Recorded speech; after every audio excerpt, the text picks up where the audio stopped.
We got all systems here. Okay, welcome everybody. This is our monthly meeting, our November 2nd, 2023 Walla Municipal Advisory Council meeting. We call to order here.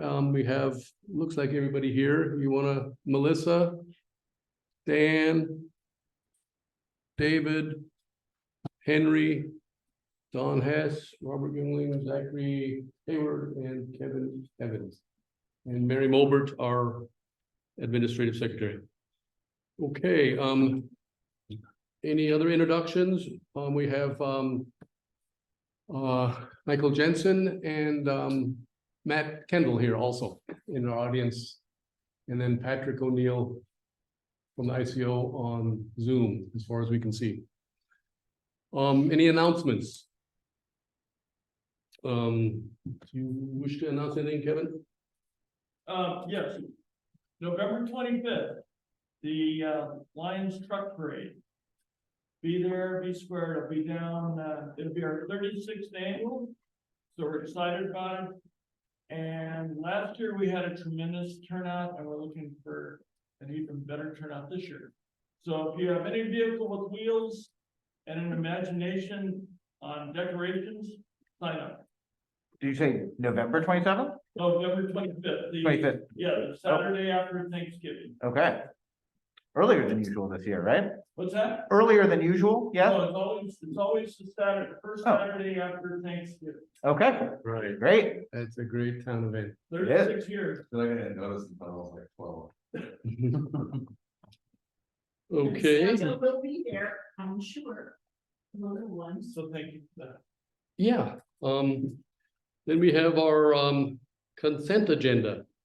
Under A, we have approval of minutes, September 7th and October 5th. I personally would like to pull the October 5th meeting minutes. I have discussed something with you all on that. But aside from that, anybody else have anything they'd like to add under the consent agenda, or can we approve or make a motion to approve the consent agenda prior to starting here? David?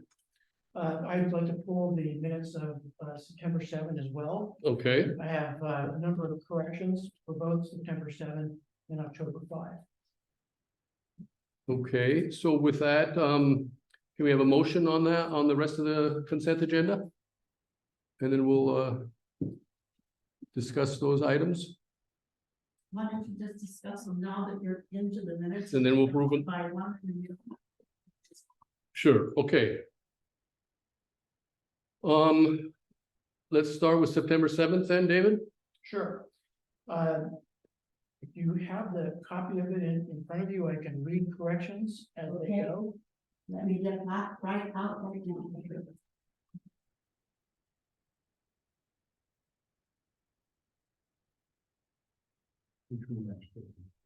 I'm going to begin with September 7 minutes. On page 1. September 7th and not. Correct, under consent agenda. Item A, minutes. The item that begins with Evans, Felt, Ittner's letters. Correspondence is spelled incorrectly. You have an extra D, Mary. Okay, The next item, Schbach, please insert that I asked that all public correspondence be immediately sent to. Which was deleted from my corrections that I sent you. okay. Thank you. Moving down to council members. Counselor what? Council matters, item 6, sub item G under Evans.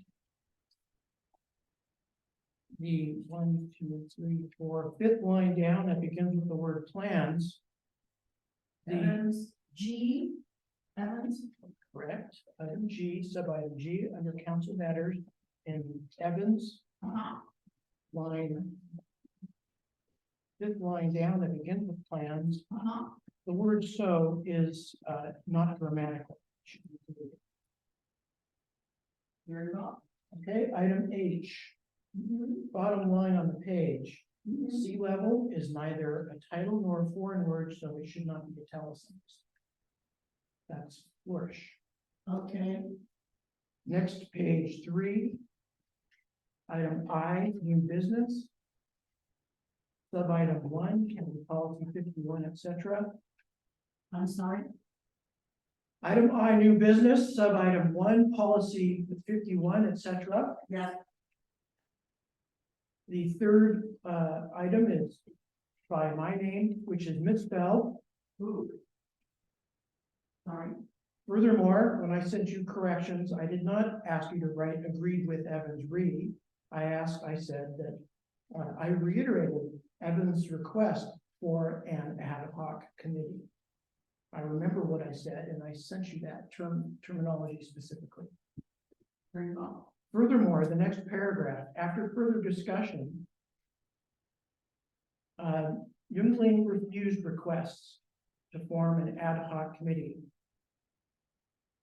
There were at least 2 requests from council members, those were refused. Which meeting minutes are those? This is the meeting of September 7th, so Okay, page 3, I 2 lines above, sub-item 2. I mean, the decided not to form ad hoc committee is also, I would say, a valid rendering of what occurred. That's fine, you can add them, you can have them both. But I think it's important for the record that these were 2 appeals, at least 2 appeals made by council members that were refused. In the current bylaws that provides authority to the chair, evidently to do so. and I'd like to add that I had decided at that time not to form a committee. That's fine. You can do that. Okay, item 7 at the bottom of the page, Yes, sir. where you decided to put words in my mouth when you said under where Schwach item on the right column, I wrote you the word disclosed, and I meant to use that word. Okay. Top of page 4. This is a continuation of my commentary. Okay, let me turn the page here. Okay, second line. Where you chose to edit my input to you on minutes. Okay, You introduced grammatical errors. The second line should read. Review, comma, space, discussion, comma, space, action, period. could you, say that one more time, please? Okay, second line, Yes, sir. top of page 4, right column. Yes, sir. In the sentence that includes the words from review, Yes. the sequence that's grammatically correct is from review, comma, space, discussion, comma, space, action. Very well. Understanding that you like to take out words like "and" every now and then. Okay. Okay, that concludes my input on September 7th. Okay, so, do we want to vote on those with those amendments, with those edits, or? Mr. Chair, I think, Henry, did you have an add to that? Oh, I No. thought you had made a comment, while Dave was giving his presentation, so. My comment was just that I thought, Dave was, was speaking something like he was correcting it, whereas I think he was just wording it differently. I didn't think it was a correction, but I'm not sure how much it matters. Okay, It clearly, it matters to Dave, so I don't, yeah. I just I have no wanted to make objection. sure it was, Right. you know, There was one other, council member that wanted to correct some minutes or wanted to, on September 7th. And who was that? I didn't catch that. No. no, I think, Robert wanted to do October. October. That's what 5th. that was about, yes. And I think David also, but, Yeah. okay, with those, edits to the September 7th meeting minutes, can we have a motion to approve those meeting minutes? Also moved. Okay, Evans. Who would like to second that? Okay, thanks, Dan. Can we have a voice vote on that? Melissa, Dan, Aye. David, Aye. Henry, Aye. Don, Aye. Zachary, Aye. Kevin. Point of order, because Zach Oh. is the alternate Yeah. Oh, yeah, oh, yeah. council tonight, Hmm. so he's unable to vote, but he can still participate. So you're reappointed officially? I am on the November 6th, 7th agenda as being appointed, so yes.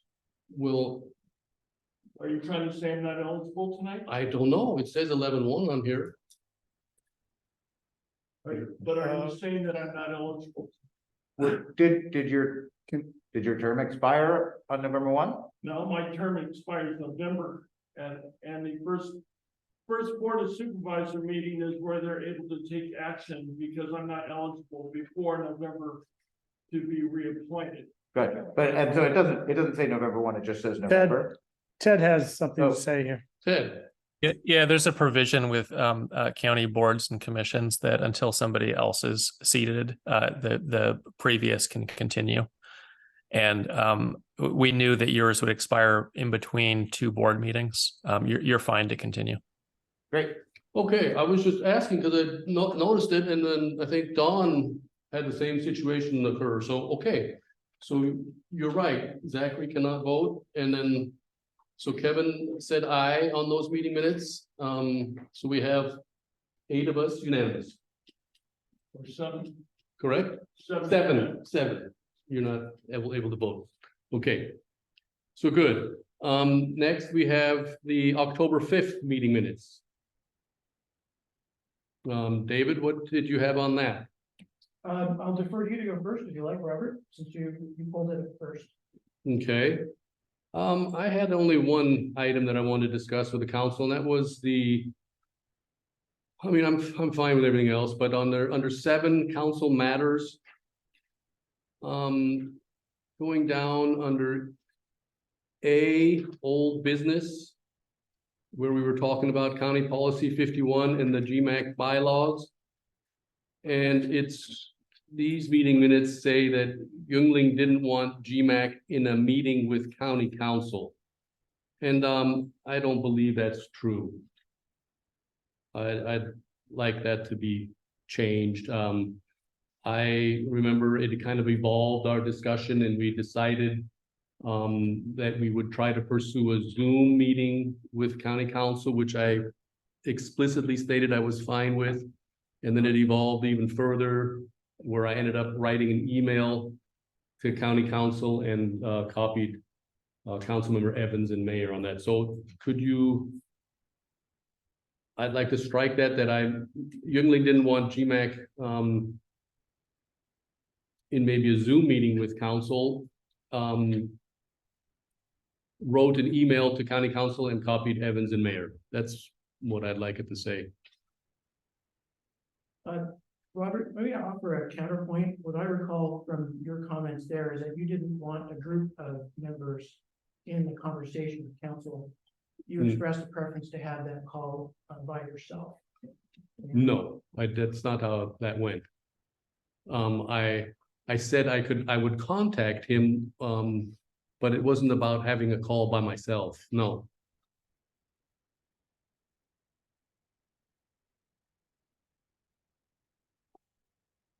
So that was the one change that I thought was warranted. David, yours? Okay. Start at the top. Page 1, item number 4. Under Evans' comments in the center column, census is spelled incorrectly the first time in the paragraph. That's different than what I sent to you. Mary? Census is spelled. Yes. CENSFES. Yeah. I think correct. Under Kilmer, line 4, there should be a comma space between support and planning. Very well. Thank you. Under R. Chakrabarti, at the bottom of the page, there should be a line in the third line, there should be a comma and space between the words older and many. Very well. Thank you. Next page under center column. D Williams is spelled with one E, not I'm sorry, center column here. center column on page 2, Yes, sir. third item down, third paragraph essentially. D Williams is spelled with one E, not two in her first name. As I sent it to you. One E rather than two. That's correct. Thank you. You're welcome. Under commentary by 5th District Supervisor Ted Williams, Yes, 4th line. There should be a semicolon between the words counties and expects. county, Counties and expects. Further down, my commentary, 1, 2, 3, Yes. 4, 5th line. The word faction is not what I sent to you in my comments. It should be facilities, followed by a comma and space. facility. Correct. And the words and a. So facilities, comma, space, and the words and a allow a specific action plan with period. The following sentence should have alternative capitalized at the beginning of the sentence. I'm sorry, purposes. Following, continuing with the next sentence. Yes. After the word plan period with a Uh-huh. space, capitalize the A for alternative. Oh, you want a period after plan? Might as well because it's a separate item. Okay, Alternative transportation / escape routes, comma, instead of an ampersand, use the words RA. R and the letter A. So that it reads alternative transportation escape routes are a resilience issue. That's the point. oh, And rather than the colloquial usage in the following sentence of till Ridge Road, please use the words until Old Stage Road, which is a more accurate reflection of my commentary. I will, Page 2, page. until the original, okay. Until Old Stage Road, instead of till Ridge Road.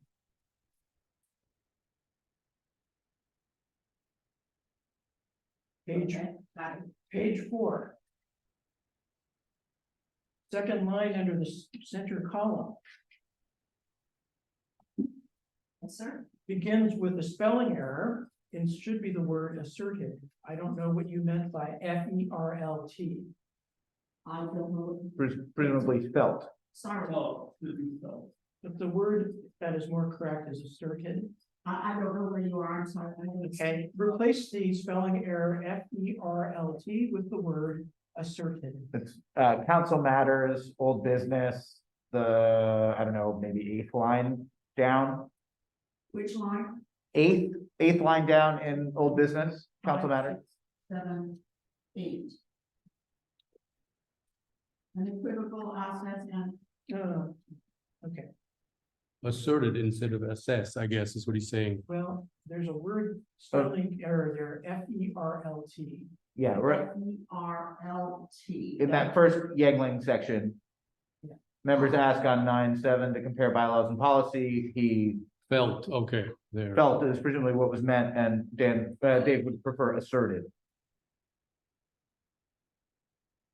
Well, I did set I probably said felt, so I'd go Okay. along with felt. Then please correct the spelling. Okay, Thank you. I have it. Great. Under the next item, Evans, And evidence, yes, sir. bylaws and policy at the beginning there, those two things don't have feelings or Okay, agreement. recommended Instead of, of 3 in council meeting, is that where you are? listen carefully, Mary. Okay, After Evans, that sentence begins, the words bylaws and policy are incorrect. What Kevin began with was saying that council members didn't agree. Council I'm members, sorry, I'm lost. Okay. I'm on page 4. good. And you can, starting at the top of page 4, Oh, right here. Oh, I thought it was down here. Okay, thank you. Center column, Evans, Yes, and the comment, which the incorrect words are bylaws and policy, the correct words would be council members. So that sentence reads, council members didn't agree, etc. Which council members? I don't believe Kevin called out individual names, but he did There should be some council members. oh, that's fine, if you want to add the word some. when he was speaking on the, recording, he said, he was referring to the bylaws and the policies don't agree, and he wanted, that was his first thing out, they don't agree with one Okay. another. I'll stand corrected. Thank you very much for correcting me. Okay, But I do also wonder whether Kevin said differences in 2 lines down or discrepancies. Do you have a recollection of the specific word? I do not, but I think the meaning is there. All right, we can pass on that one. okay, And ultimately, in the last line or the penultimate line for ASAP, council direction was unequivocal, assess and correct as soon as possible. all right, directions, unequivocal, assess and correct, ASAP. When, sorry, it should be them rather than him, I apologize, that's It should be instead of and contact him, it should be and correct ASAP. and well, wait, correct. well, I don't know that I agree with that. I think what we were very clear on was that we should assess and contact Christian Curtis, County Council, immediately. Correct assumed that there were things to correct, which at the time, it wasn't clear whether there were particular corrections needed. Actually, it's clear based on this assessment that there's identified differences. Those differences need to be corrected. They ought to be corrected under the direction of council. So the council's direction was, as I understand it, to assess the differences and correct them. All right, whatever. That is what I understand the conversation's about. In the meantime, Well, and in the course of that work, of course, we can contact council. Sure, I mean, the action item that we had discussed was contacting council to Let's- establish next steps. It wasn't actually to do any correction, which is a separate process. We're gonna have to promulgate the new bylaws 14 days in advance and then have a vote on them. That was not, it wasn't, the next action item is correct, then the action item was talk to county council. I don't know that it matters. This is minutes. it's not a transcript, but- It does a little For bit. what? I think we should strike unequivocal. Assess and contact him as soon as possible is fine with me. And that's what we did. That was my understanding of where we landed on that, was that the action item we were saying was essential was to talk to county council and figure out what the status of the bylaws was, and then move forward from there. That was the eventual action item. That's correct. However, my understanding of Kevin's description of council direction, which was unequivocal, was to assess, find out what problems there were, what differences or discrepancies there were, and fix them. That is the thrust of the direction. If there's consultation with council along the way, that's a means and methods issue. Kevin, if I'm mischaracterizing what you said, please do pipe in. I think that what you stated is accurate, but the intent of what I said, that there were direct conflicts, and that we did need to have that be taken on it. And then we did need to form a committee.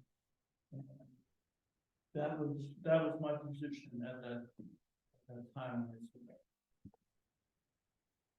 All right, so just to finish this item, because there is a debate, but I'm going to, one more time, Mary, for clarity's sake, please exchange the words contact him with the word correct. Okay, Thank you. and you don't want him, and you don't want him to be contacted at all. It's not about what I want. I'm characterizing Kevin's recollection of what council has directed us to do. Okay, It has nothing to do with the ultimate decision later on in that item on the action that eventually was approved by Chair Youngling. Understood. Okay, next page, I'm sorry, next page, please. yeah. Actually, on the way down, just on page 4, and I missed this one. Oh, Item B, mid-page is Wildlife Services Commission or committee. uh-huh. The next big item, GCAP, should have an item, sub-item C instead of B. That should be corrected, and that may cascade down further. Thank you. You're welcome. The following on that, on page 5. This is near the top of the page, so I don't know if we're paginating the same, but my comment was that Caltrans will ask NCOG for money. So the word get is out of syntax and incorrect grammatically. Please exchange it for the word for. Thank you. And later on, between the Youngling comment on contact county council and the Williams comment on hoping Caltrans will keep new broadband, etc. Yes, The notes that I sent you included my comment, which was that I asked Robert to report on his interaction with council regarding conflict at the November meeting. And that was omitted from these minutes. I didn't know that it was deleted, I apologize. I recall he said that, yes.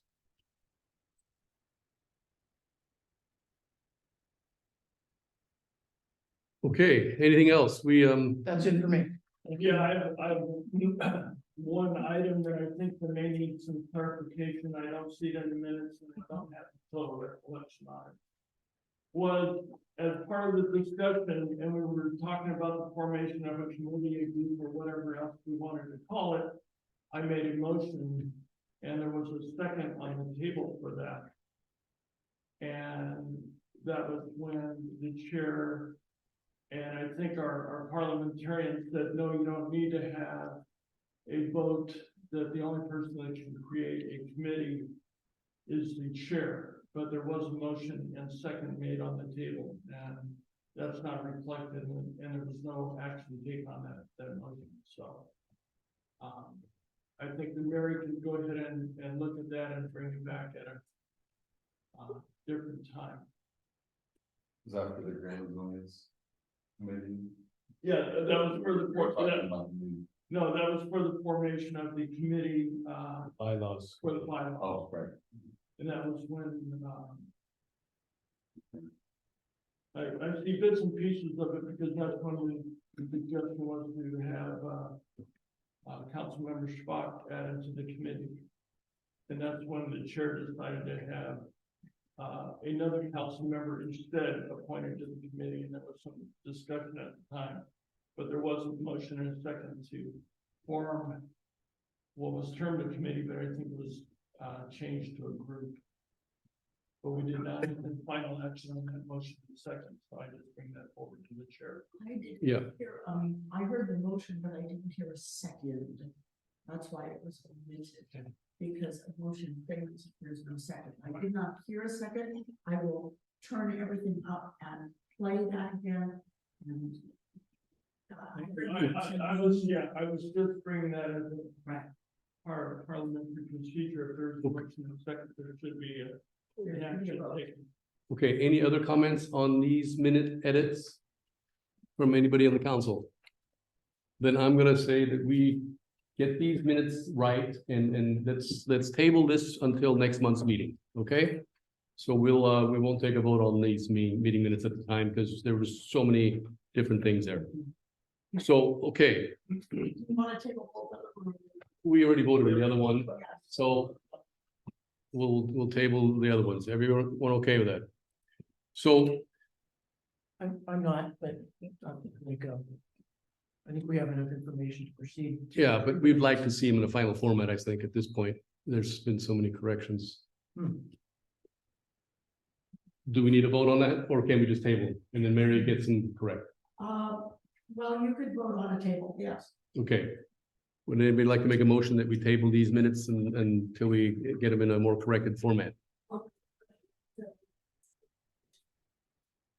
Second. Okay. Hager. Mayor, second. Mayor, second. Mayor, second. Okay, Melissa, David, No, Aye. Oh, sorry, it was David first. Oh, I said David first. Dan, aye. Henry, Aye. Don, aye. Kevin, Aye. Robert, aye. 6-1. Mr. Chair, Yeah, can I make a comment? sure. Okay, I have 2 points to make about this, all this time we spent discussing the minutes. Number one, everybody has an opportunity to correct the minutes presumably before the meeting by sending Mary corrections that she can incorporate and then send back out to us. Number two, I am going to hopefully by next meeting, implement a much better sound system so that everybody is heard clearly for the recording that Mary could use, or even for, of course, the YouTube video. That requires some equipment that I am currently gathering and putting together, and we'll test before the next meeting. I just couldn't get it all done for this meeting. So that will be coming, and that will help us get a much clearer recording, voice recording of our meetings. That's all. Thank you Okay, for that. For the record, I sent detailed corrections to Mary well in advance. so, okay, let's continue then. We do have a presentation waiting, I believe. The agenda needs to be. Yeah, then, we have, right, I'm just saying that, Mary. Okay, we're down to 3C, approval of the agenda for November 2nd. Do we have a motion to approve? I'll move to approve the agenda. Okay, do we have a second? Second. Henry, Yeah, Mayor, second. Mayor, sorry. Okay, Melissa? Aye. David, Yes, Dan, Aye. Henry, Aye. Don, Aye. Kevin, aye. Robert, aye. Okay, and we skipped right over, well, we saw correspondence, we saw all the items there. The email from county council, the draft review of GMAC bylaws, we received those on October 26th, distributed to the council and placed on the website. We'll get to that when we get down to item A of council matters. So next we have, well, on the agenda, backtrack a second here. Can we open that up again? Because was gonna ask you if we could get the law enforcement report in because they need to get going, and we also have that presentation, which is gonna be a little bit lengthier. Would you mind, council members, if we put the law enforcement report prior to the presentation? I think that would be very respectful on our part. Yeah, I think somebody could move to amend the agenda. Can we amend the agenda to reflect that? Can we make a motion? I'll move to amend the agenda to put item 4 ahead of item 5. Item 6 6 ahead of item. ahead of 5. is Oh, what I- 6, yeah, I'm sorry. Item 6 ahead of 5. Okay, so you got that, Mary? Don made the motion, a second? Don made the motion, Yeah. Yeah, sorry. I think you did, didn't you? Dan, second? Okay. Again, let's go through the order. Melissa? David? Yes, Zachary? No, Zachary, I'm looking at Dan, Aye. Henry, Aye. Don, Aye. Kevin, Aye. Robert, aye. Okay, so we have public input on non-agenda items. Anybody?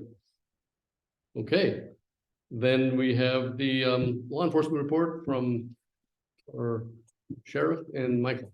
I'm gonna add Deputy Jensen talking about the stats first, the calls for service and whatnot that he's handled over this last 30-day period. When he is done, I will give you an overview of the directions we're moving. Mike, if you can do that. Yeah, so over the last 30-day period from our last GMAC meeting, we had 27 logged activities. and that's in regards to problem oriented policing as well. You know, deputies recognizing problems and we go ahead and address those. There was 5 911 hangups, and then 5 911 unknown calls to our emergency dispatch center as well that we investigated. Numerous extra patrols throughout the whole entire South Coast region. 2 arrests were made for domestic violence. Those were under our misdemeanor section for domestic violence. We had 1 arrest made for public intoxication with drugs, and we have 1 DUI as well. There was also 1 coroner's case, a domestic violence documentation report, 3 cold death reports. There was 13 traffic stops over the last 30 days, 3 citations issued, 2 for registration, 1 for speeding 40+ miles an hour over in a 25-mile-an-hour zone. And then there was 1 pedestrian stop due to 10 suspicious activity in the area, and he was contacted. Can I ask one question? Do your figures, do they include any action that, the CHP, any? No, this is only for the Mendocino County Sheriff's Office. Was that, he was going 40 miles an hour and 40 miles an hour over the 25, so he's going more than 65 miles an hour? He was doing probably about 45 miles an hour in the 25. Okay, good. That's still bad, but Yeah. better than him going 65 plus. Yeah. Okay. Or sorry, whoever. You're right. Good point. Feels like. Yeah. I mean, I have seen. So in the last month, we've had a lot of really good things happen for the sheriff's office. The board of supervisors, as I spoke at our last meeting, I'm sorry I couldn't make it down last time. I made it as far as the Manchester Cemetery, and I parked next to one of my great grandparents' graves. But I got there and my phone was just blowing up, and so I had to make all of these phone calls, and so it hung me up where I had cell service, and then I had to log in again. My apologies for that. So our jail project was approved, and I think our board made a very good decision to borrow some funding from Measure B, because we were approximately $6.5 million in the hole. We have to pay that money back, and we'll be paying back the interest. I've been working with Chief Sermonka at the Fort Bragg Police Department. Myself and Captain Van Patten went over there to look at their crew response team, and we're looking at this and delving into it a little bit right now. As things slow down in the winter, that's when we do a lot of our planning. But we're working with them to see what is actually working. And the nice part is when someone else implements a program, they have found the potholes that we have to stay out of. And so we can walk into this with our eyes wide open. I think that we're going to get a lot of good positive changes, especially in the Ukiah and Willis area. We aren't having that much problem down here on the South Coast, but if we deal with those problems, perhaps we'll be ready if the problem starts down here. My brother Luke asked me to talk to everyone here. He had a limited window of time for Cal Fire to do a lot of fuels reductions, and it's not affecting so much on the South Coast, but it's affected smoke in the inland areas, and people, of course, are concerned anytime they see smoke nowadays. But he had a limited window of time where he could get these fuel reduction projects going, and so they've been working kind of up north in the 3rd district, and then they've been working in District 2, or excuse me, 1 and 2 over in the Hopland area and through there. Now, there was some winds that pushed the smoke right out of the Ukiah Valley and into where they're harvesting grapes, and so he shut down that area down there and immediately moved up north, so there's going to be some smoke up there. Cal Fire is trying to put out messaging every time that they do that, because believe it or not, every time the smoke drifts through our county, my dispatch gets blown up over it, as it should, because people should be concerned about that. But as the weather begins to act like it did today, and we're getting higher moisture content and whatnot, we're looking better for fires, but we are not looking better for the way that people are driving right now. And so everybody needs to really exercise and drive defensively, because, we're seeing the roads getting wet for the first time, the oils come up, they don't have the same coefficient of friction. Anyone who works in the fire service knows that this is the time of year when we have the most wrecks. It just is. My brother is going to be retiring mid-November, and I know both of the people who are in line and may be chosen for the Cal Fire unit chief. When that choice is made, I'll bring the unit chief down to meet with you folks. At probably the next MAC meeting. I'm not certain which person is going to be chosen yet, but they are both highly qualified, and I think they're people that we can work with. Just a couple of other things out there. We just had homicide number 6 for the year out of the Round Valley area. So in 2021, we had 8 homicides. In 2022, that was cut in half. We had 4. And, you know, the goal is 0. So 4 is better, but 4 is not good. We just had number 6. And so we've got a lot of work ahead of us, especially in our detectives division over the next few months, because every one of these homicides takes a long time to solve. We're continuing forward on a lot of projects. Our numbers are coming up really, really well in the jail. You know, we've hired a couple of young folks from the South Coast, and I'm happy to have them.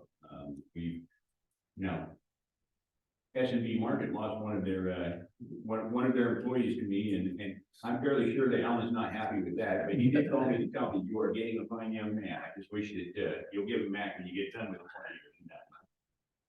Anyway, besides that, we're kind of holding our own. We've got 2 deputies who should be graduating the police academy very shortly. And then we've got, I believe, 3 lined up to go to the police academy. Right now, our numbers are really low. We're down to about 22 out of 40 patrol deputies. And other areas are just blocking them from us left and right.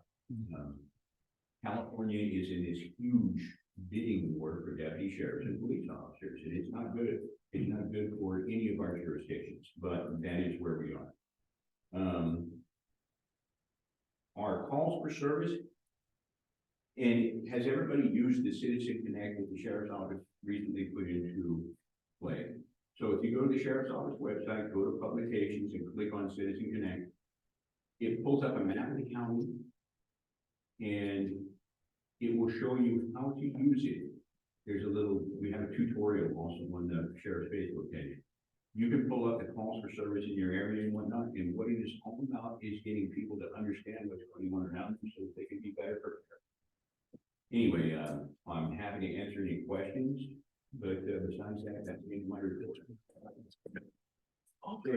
I know nationwide, homicides spiked, sort of in the COVID timeline. What were normal homicide numbers pre-COVID? Well, we've had years, and a lot of it was tied with illegal drugs. Okay, so we've had years where we had a 14 to 18. A standard year for us pre-COVID was somewhere between, in standard, I say standard, but it does fluctuate, somewhere between 9 and 13 was standard. And then we saw a great reduction in the number of people. I'll just throw this out for instance. In 2021, with 8 homicides, 4 of them were committed in illegal marijuana grows. As the illegal marijuana grows began to kind of collapse on themselves, every year in May, my marijuana team goes out and flies, and they come and give me a briefing. In 2021, they gave me a briefing. In 2022, they said, Sheriff, basically, we're 40% down, 40% fewer illegal marijuana grows, but the ones that remain are roughly 30% larger. Now, that doesn't sound good, but that's very good for me, because I can seize 500,000 plants if I hit, 50 sites with 10,000 plants, right? But there's no way I can hit 500,000 plants if I have to hit 500 sites with 1,000 plants. The workload is easier to deal with a large volume than what it is numerous small volume. Now, one of the huge concerns I have, and we found some more of this today, it used to be that we would find banned pesticides, chemicals, things like that, maybe once in a season. And that was way out in the middle of nowhere. In August, we worked with Department of Fish and Wildlife, Humboldt County, Trinity County. We all came together and we did an entire month in Mendocino County. We hit roughly 20 locations, seized, I think 70,000 plants, that type of thing. We found these illegal pesticides and banned chemicals in over 50% of the places that we went. That is not a good thing for us. And then today, we had another place in Round Valley, found, basically carbofuran. And if anybody has read Dr. Murad Gabriel's work on carbofuran, it's wiped out the fisher population on the North Coast, and they tracked it back to carbofuran poisoning. And so, I want to be very clear about this. I'm currently working with county environmental health. And we're coming up with the best way to protect our people and the best way to protect the environment. We're also working with the Department of Fish and Wildlife. And the big concerns for me are, what are the remediations that are going to have to be done on these places when we find this stuff and we deal. So that is concerning. But on a good note, we've gotten a couple of deputies off of training. We were able to pull 2 who had been in the police academy out of the jail. And so our numbers are coming up a little bit there, and we've got some very fine young people working for us. Sheriff, Thank you. on that note, you had kind of shared with us at a previous meeting, we love the resident deputy program, and obviously Deputy Jensen is an example of that. Is there anything that you're finding? You had mentioned possible collaboration with CAL FIRE on structures they may have, or abandoned homes that might be considered to be transferred over that could serve as housing. Actually, I was working with the U.S. Forest Service in Round Valley area. Right. And I was on the phone with Cat Paul yesterday, who's the captain out of the Willows area. And they have some housing in Round Valley, but they also have some housing at the old River Guard Station. And so we're going to continue those conversations.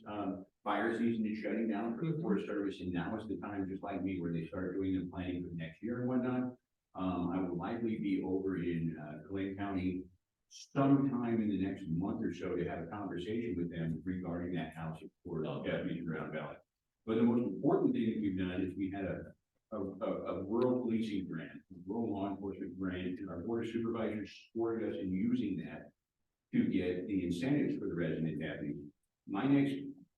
Hopefully my next move is to have supervisors in these areas where a resident works, because you can't put a brand new deputy into an area to work in. And Deputy Jensen was an experienced investigator and deputy sheriff long before he came to Mendocino County. He worked in Del Norte County. He knew his craft before he came to us. But if I can get a supervisor into these areas, I can put. You can't put a person who isn't seasoned in these areas unless you put them with direct supervision. And so, I'm working very hard on that right now, trying to figure out how do we work this out? How do we get this in place? And I think that eventually we will get there. But right now we're just kind of up against the wall. Well, thank you for that, because I know that we've benefited just by the numbers that Deputy Jensen just shared, that having the police presence, law enforcement presence is very, very appreciated by the community. Well, I think we need to thank our board of supervisors, because they were, we were working on this grant. They supported us in the grant program process. They supported us in using it for this. They understood the needs, and we have Supervisor Williams in the 5th district who has this area. And we have also Supervisor Hashtag in the 3rd district who has the Round Valley area, are 2 needs for resident deputies. And we've had residents in Boonville before. We've had residents in Lakeville before. But the real needs are those locations where our response times get up into that 40 minutes, 47 minutes. And when I look at these calls, all of a sudden having him down here, response times are 12 minutes, 18 minutes, that is acceptable for a rural county. It's not acceptable when you're getting up close to an hour. Right. Great. Thank you for that. Thank you. Thanks. All right. You have any other questions for us? No. It's pizza time. Thank you for your time. There's something waiting for me down at Upper Crust Pizza. So. Okay. Thank you very much. Thank you so much. You guys have Good to see you again. Yeah. Thank you, Sheriff. Okay, we'll go back now to presentation from the Grassroots Institute. Peter McNamee, that's a local coastal plan update process. And Don was going to introduce him, is that right? Yeah. Okay. Okay, Peter McNamee has lived in Mendocino County off and on over the years, having lived in Willits, the Anderson Valley, and presently outside of Fort Bragg. He attended UC Davis before getting a master's degree in public administration at Harvard's Kennedy School of Government. He has 40 years of professional experience in public policy and government administration, first serving as the elected county clerk and recorder in Yolo County for 2 terms, before going on to serve as a policy advisor and department head in California state government.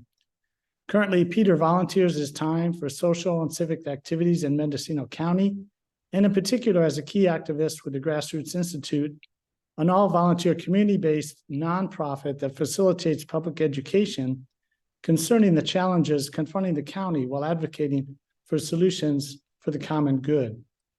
And full disclosure, I myself am currently working with Peter and others for the Grassroots Institute's recently launched campaign to prohibit the construction of new fossil fuel stations in Mendocino County.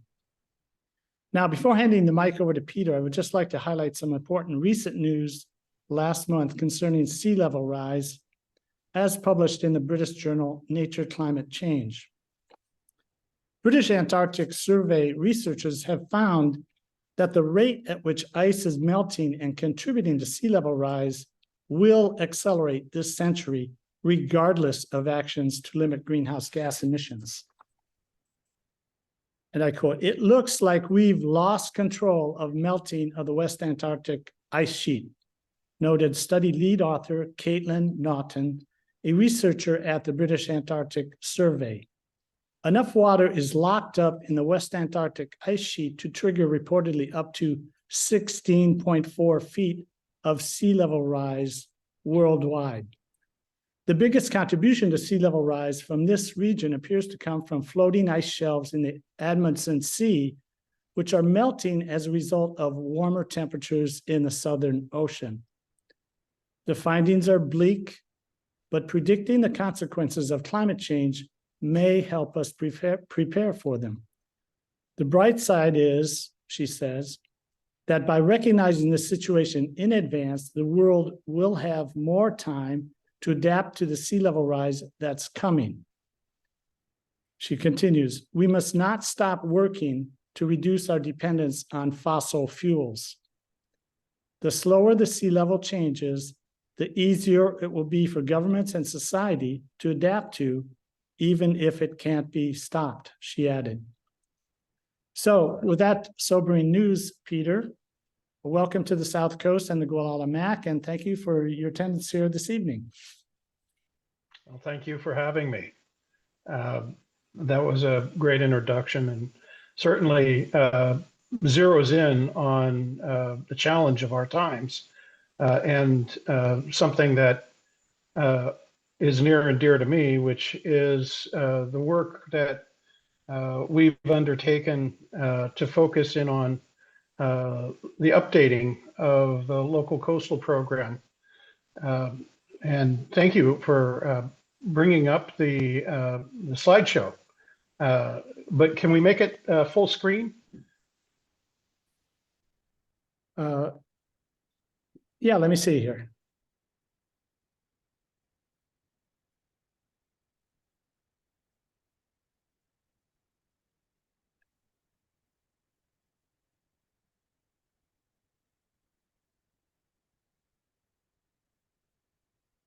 Well, I guess not. I'm having a little bit of difficulty doing that. Can you continue?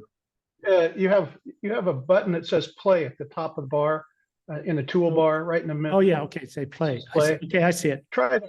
Okay. There we go. There Thank we you. go. Okay. Thank you. Thanks. Thanks for that tip, Peter. Doesn't that look a lot cleaner? Yeah, a lot better. Certainly it looks a lot better than me. I'm old. And I guess one of the curses and blessings of getting old is that, at least in living in Mendocino, is that over my 71 years, I've seen a huge change in our climate and our environment here. And it's scary that a lot of those changes have been accelerating extremely quickly.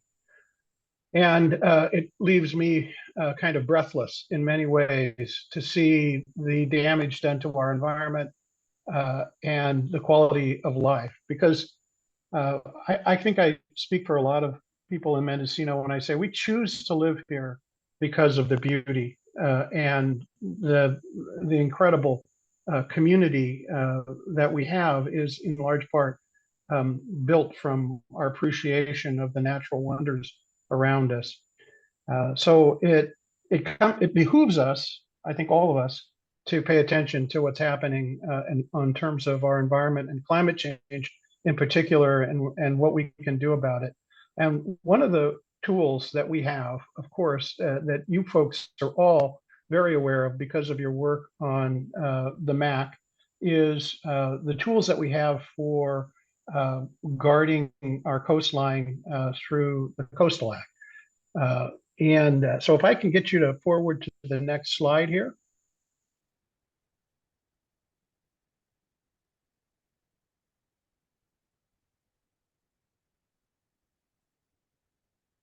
There we go. Great. So who we are? Well, the Grassroots Institute in Mendocino County is a nonprofit organization. We're an all-volunteer citizens organization. And what the Institute really does is it acts as a organization venue, so to speak, for citizens to come together, or actually I should say residents to come together. And when they are concerned about any issue, and it can be anything, we have currently 8 groups that are organized in some fashion to focus in on specific challenges that face the community or the communities within Mendocino County. And they range from everything. We have a work group that goes out onto the headlands in Mendocino to pull out invasive plants off the headlands in order to create space for native plants to be able to reseed and repopulate on the headlands there. We have a work group that focuses on housing issues, another that focuses on water issues, another group that focuses specifically on the development of the headlands in Fort Bragg, another group that works on elections and campaigns and encouraging citizen participation in our governmental institutions. And we have a climate crisis work group that Don just talked about that's focusing currently on a campaign to educate the public about the issues associated with gas stations, and in particular, lobbying to not develop any more new gas stations in Mendocino County. And then we have a work group that focuses on the larger picture of development and well-being in Mendocino County. And that's the work group that I lead. It's called the Mendocino County Vision Work Group. And we, as I say, as the slide says here, we facilitate public education and we advocate for the common good. And our current focus is to encourage public participation in the update, to the local coastal program. So can I get you to advance to the next slide?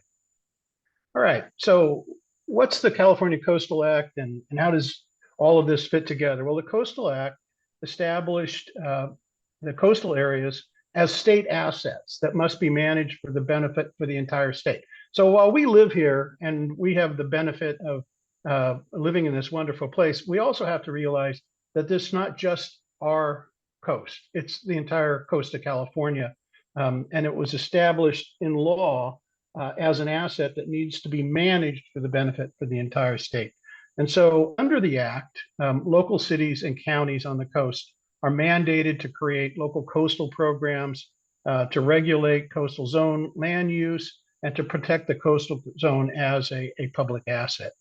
And periodically, these local programs are updated to reflect the dynamic nature of our coastal areas. I mean, there's always in flux and always in change.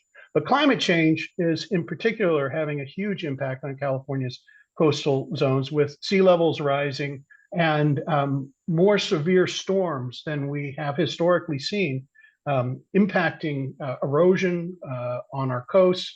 And at the same time, our population has grown tremendously over the years. And so more and more Californians are looking to the coast for recreational opportunities and as havens, oftentimes from climate disasters, such as fires in inland areas.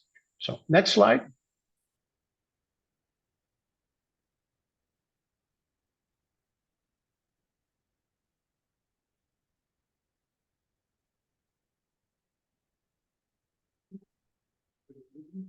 Peter, are you still there? Yeah, I'm still there, but can you advance to the next slide? I Yes, did. we're on the history. We're on the Mendocino LCP update. Okay, sorry. I apologize. Okay. My California Coastal Commission began enforcing the Coastal Act in 1977. And in 1985, the county adopted a local coastal program for the 130 miles of Mendocino coastline. The principal elements of that were based on water studies and transportation studies that were incorporated. The water study in particular was incorporated in the LCP when it was adopted in 1985 by the Coastal Commission. And the way these things work basically is that at the local level, the local coastal programs are developed by the local agencies that have jurisdiction over coastal zone areas. And then they're submitted to the California Coastal Commission. And once they're in agreement that the local coastal program complies with the Coastal Act, then they're adopted and they go into effect. So ours, as you can see, was originally adopted in 1985, and there were subsequent amendments to that local coastal program in the intervening years, but there wasn't a comprehensive re-engineering of the local coastal program. And in particular, there wasn't a comprehensive re-engineering of the local coastal program in response to what we're seeing from the impacts of climate change and sea level rise. So in April of 2023, there was an agreement signed between the Coastal Commission and the county to provide about $2.3 million, I believe, to fund a complete update of the local coastal program. And I want to give credit. I know Supervisor Williams is on the call here or on the Zoom session with us tonight, and I really want to give credit to Supervisor Williams. The Grassroots Institute set up a meeting between Supervisor Williams, Supervisor Jurdy, the two coastal supervisors, the county planning staff, and the Coastal Commission to try to work out an arrangement for the Coastal Commission to fund an update for the local coastal programs and bring them up to date, and also recognize the impact of climate change and sea level rise. And without his leadership, I don't think that would have happened. As we all know, the county has very severe fiscal constraints. And so it was fortuitous that through his leadership and leadership of Supervisor Jurdy, the funding was obtained in order to provide the resources for the county to take this project on. But it's a heck of a project. It's a huge project. And so it really truly is a great opportunity for us to do something in a time when resources are strained. So next slide. Okay, since 2022, the Grassroots Institute's Mendocino County Vision Work Group has hosted 5 public meetings. And that's really what I'm trying to do with the Mendocino Work Group, is to engage the public in this process. If these local coastal programs, they're really, I mean, to keep this in mind, and again, you appreciate this because of the work that you do on the MAC. These are the rules and regulations that guide the way that we allow coastal lands and the coastal zone to be utilized, and that how we protect and ensure that the objectives of the Coastal Act are met to allow for public access, to respect and to conserve the wonders that we have in California's coast here in Mendocino County as a natural resource. And so it only works, but it only works if the public is engaged and supportive. And one of the ongoing issues, of course, with any kind of regulatory scheme like this is that there are always going to be issues as to the efficiency and effectiveness of that regulatory scheme in terms of being responsive to the community's needs and also achieving the objectives. And so one of the things that we're hoping to see happen out of the local coastal program update is that we become more sensitive to the kinds of problems that we've had in terms of meeting our goals and objectives and reducing unnecessary burdens, streamlining the process wherever we can to get to the right outcomes and to avoid the wrong ones. So as I said, what we've tried to do at the Institute is to try to raise public awareness about the local coastal program update process and get more people engaged and more knowledgeable about how the local coastal programs work as a mechanism to achieve the objectives that I think we all want on the coast. In September of 2023, we sort of shifted gears. We had been meeting as a large group through Zoom sessions to go over meeting with the county officials, meeting with the city officials that were working on local coastal program updates, meeting with the Coastal Commission staff. But it really became quite unwieldy to try to address the 130 miles of coastline in that kind of large meeting format. So we're shifting our focus now, and we're trying to establish small focused work groups that will take on particular areas in the county and on county's coastline, and start developing, the background research into how the Coastal Act and the local coastal program impacts that particular area and how well it's working as a mechanism to achieve the objectives of land use and also protecting the coastline as a natural resource. I lead one small work group. We're focused specifically on that picture that you see to the right there, which is Noyo Harbor. So we've asked people to take on whatever portion of the coastline that they'd like to.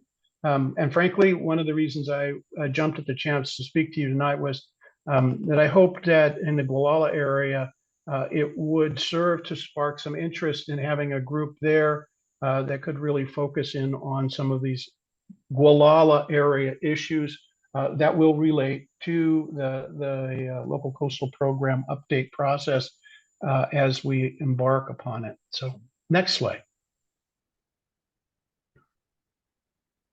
Okay, and so we've made some progress, by the way. Well, I should say the county has made some progress. So far, one of the things that the funding from the Coastal Commission is going to allow us to do is to hire some very specialized consultants to look at some unique aspects of our coastal environment. And one of those is to look at the coastal water systems, the groundwater and the surface water. And so the county has issued a request for proposal for a consultant to do approximately an 18-month to 2-year study, examining and updating. Remember, what we've got right now, just for background purposes, is that land use decisions in the coastal zone are being predicated on water studies for the most part that were done 40 years ago. So we're going to update those water studies and take a fresh look at how sea level rise and climate change are impacting groundwater and surface water availability on the coast. And that will inform how we update the local coastal program water elements having to do with land use and conservation. And the photo on the right, just to give you a sense of how climate change is impacting us, that's a photo that was taken last winter in January, right after a king tide and a large storm event occurred. And as you can see, the Noyo River jumped its banks on the south side and flooded into several of the buildings and structures that abut the wharf line there in the harbor. It doesn't speak well for the direction it's headed as we look forward in time in terms of infrastructure and public access to our coastline when it's under these kind of severe strains that come about as a result of climate change amplifying the impacts of storms and sea level rise on our communities. So next slide. Another of the studies that's going to be done is, again, over the next 18 to 24 months, is a comprehensive examination of the traffic patterns, particularly on Highway 1 along the coast, and how those that traffic and the anticipated impacts of traffic going forward will impact the availability of property and land use in terms of development, but also conservation and coastal access. So it will incorporate not just vehicle traffic, but also looking at things like pedestrian traffic, bicycling, community, developing communities that are more pedestrian friendly, that require less use of vehicles. As Don mentioned earlier, all of us need to be concerned about how we can reduce our carbon footprint and certainly making our communities more sustainable and being able to live within them without having to drive long distances would certainly impact and improve our capacity to reduce our carbon footprint. So that's a big study. And again, it's one that we all should be thinking about in terms of our local community. What are the questions that need to be asked and answered? How can we get that kind of information made available to us by working with these consultants that the county's hiring? So next slide. Okay, so a third consultant will be hired, and that person will be focusing in on the visual restrictions that are part of the Coastal Act in terms of preserving its views and vistas for the public, as well as an archaeological study. And again, these will be looked at in the context of 18 to 24 months with the objective that those three consultants will then produce a body of information that will be the basis for updating the local coastal programs, land use and conservation requirements and zoning going forward. So next slide. All right, there's a fourth component to this, which is somewhat standalone and separate. The first grant that the county got was specifically for the LCP update and for hiring consultants in order to inform that update. But there was a second grant that the county got for, I believe, approximately $350,000 on top of the $2.3 million that was allocated earlier. And that specifically is to fund a sea level rise assessment. And what will be looked at in the context of that assessment, again, is a very focused look at the 130 miles of Mendocino coastline and what we're already seeing in terms of the impact of sea level rise on coastal bluff erosion, threats to our infrastructure like highways, septic lines, power lines, public parks, homes, all of the various infrastructure and non-infrastructure opportunities that exist on our coastline will be assessed in terms of sea level rise and climate change impacts. And as you can see from the photo on the right, what we've already seen is almost 5 inches of increase since 2010 globally, as a result of a warming climate world. And we anticipate, as Don mentioned earlier, that this is not going to decelerate or stabilize. This is going to increase. And so we could be looking at anywhere from 3 to 10 feet of sea level rise along California's coastline over the next 80 years. And that will come fairly quickly in many ways. Even 2 or 3 foot increase in sea level rise will have a tremendous impact on our low-lying areas like harbors, where Highway 1 drops down almost to sea level, and we're going to have to address those things. So this sea level rise study for our particular 130 miles of coastline will give us a lot of answers to the questions that need to be asked and answered. And maybe more than anything else, it'll also inform us about the things we don't know that we need to know. And so I anticipate that what will happen is that as we do these studies, we'll start identifying even more questions that we need further identification. And there's some good news there, by the way. The Coastal Commission was allocated $31 million for local coastal program updates by the legislature. It's used about 2/3 of that money so far, but there's still funding available. So it's entirely possible, as we get further and further into this process and we start to realize that we need to examine and study even more closely certain aspects of our coast, that we can go back to the Coastal Commission and ask them for additional funding to do more targeted studies. So it's really key, again, and I want to emphasize this, that the public get engaged early and contribute into this process. So next slide. Here, what I've tried to do is give you a sense of the overall time frame.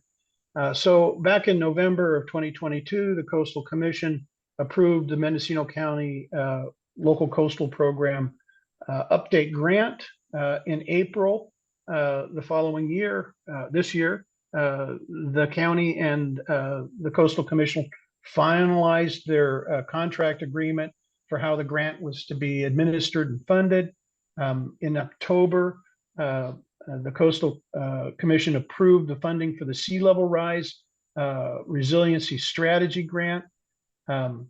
And again, in October, the RFPs were issued by the county to hire the 3 consultants to look at water traffic and visual and archaeological issues associated with our coast.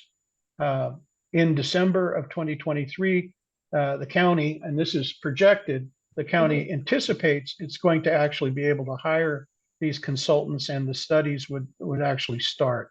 Did somebody have a question? No, I don't, not yet. Okay, well, let me roll on through here and then hopefully I can answer some questions. So in April of 2024, so we're jumping forward now. The county hopes to have the initial policy updates based on those studies for the LCP update elements, okay? And then in October of 2025, after at least 2 public workshops, the county anticipates being able to complete the sea level rise resiliency strategy component, which is the study having to do with sea level rise specifically, and then melt all that together. And in February of 2026, the county contemplates at least 3 public workshops on proposed LCP update elements. And then in March, the following month, it would adopt a final EIR. And again, as part of the EIR's process, there will be public workshops and public hearings on the environmental impacts of the proposed LCP. local coastal program update. And then finally, in July of 2026, the county would submit an updated local coastal program for Mendocino County to the Coastal Commission for certification. So this is all going to be rolled out between now and 2026, July of 2026.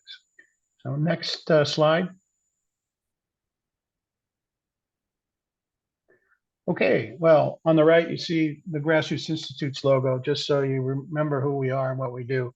But the county coastal element, what I've done here on this slide, and Don has the slideshow, so I won't go through all of these, but these are basically seminal documents and policies that are foundational to the local coastal program in Mendocino County. They're all downloadable from the county's website, from the planning department.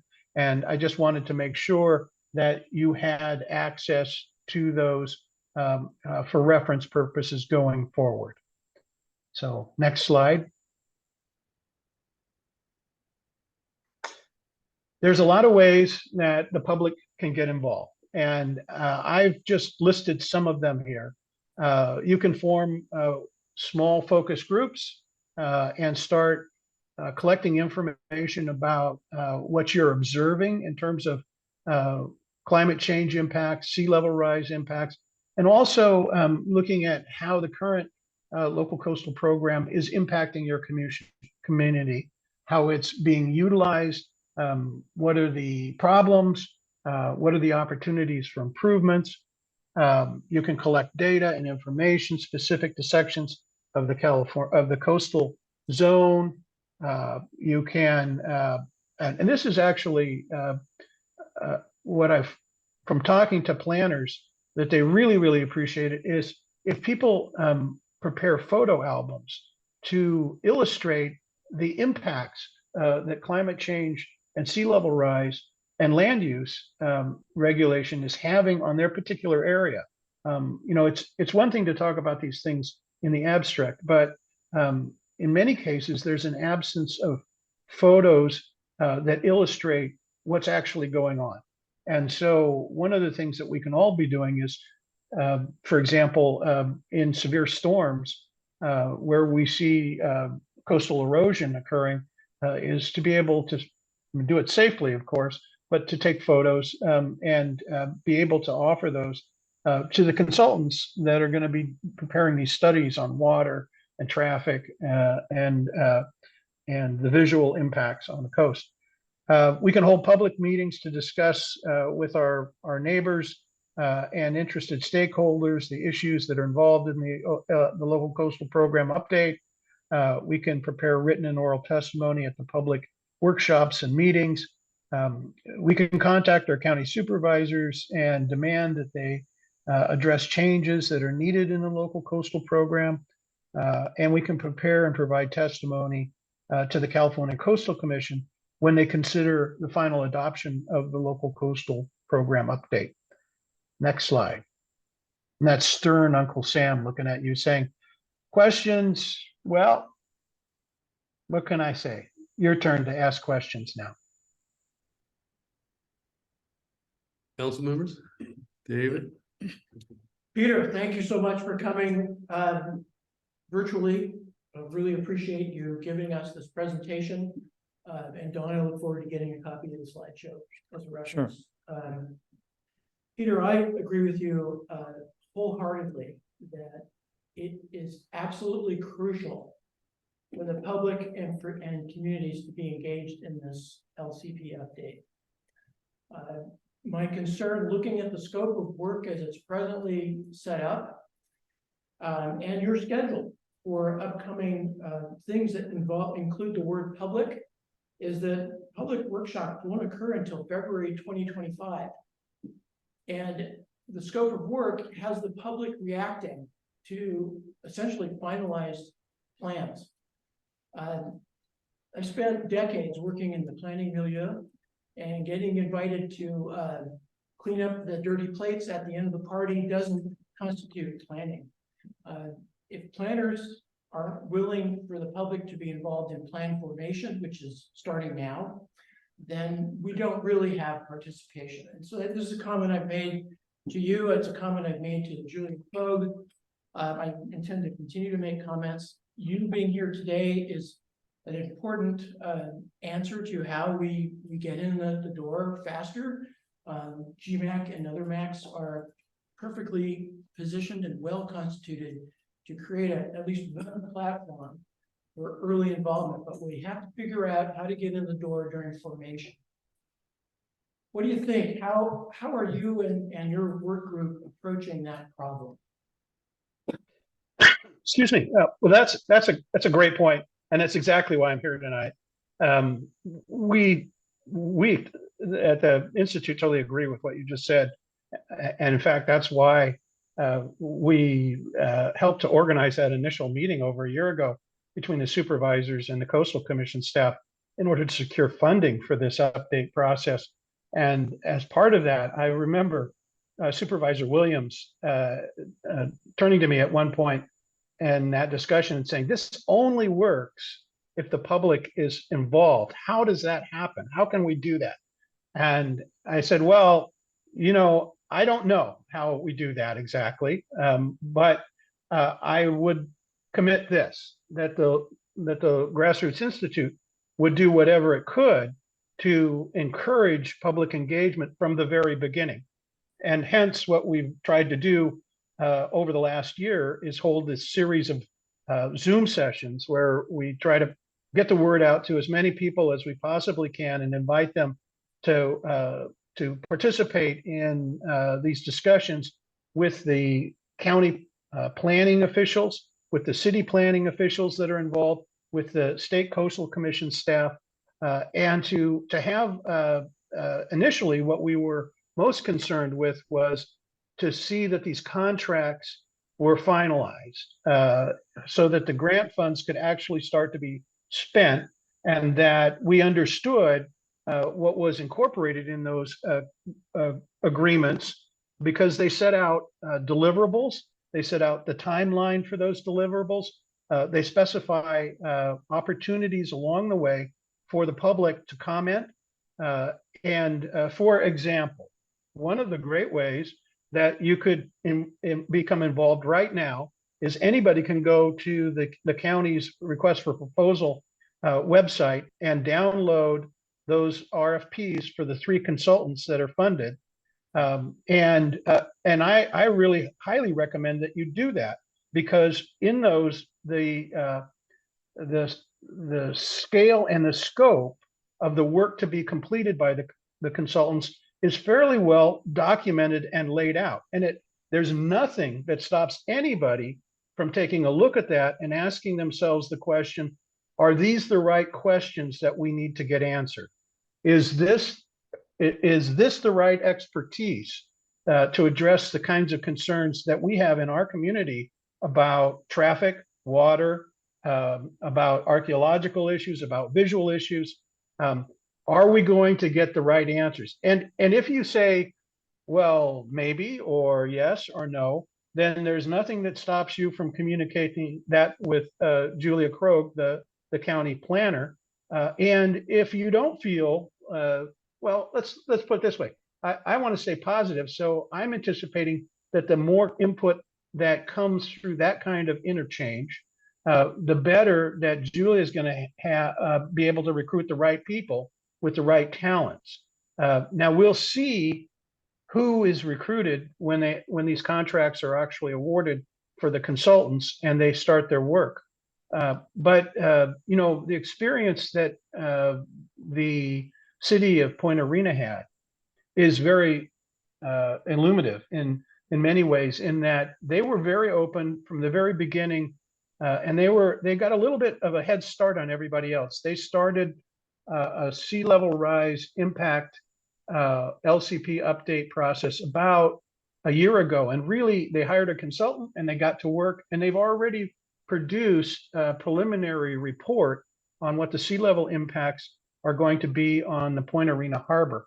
And it's very startling. If you if you want to take a look at it, you can go to the Mendocino, you can go to the Mendocino Grassroots Institute's Mendocino Vision Work Group webpage. It's Mendocino, it's grassroots-institute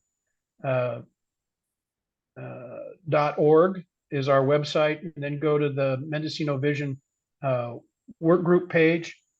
And you can actually look at the Point Arena presentation that was made in September. And I really encourage people to take a look at the presentation that their consultant made, because it was very startling, the kind of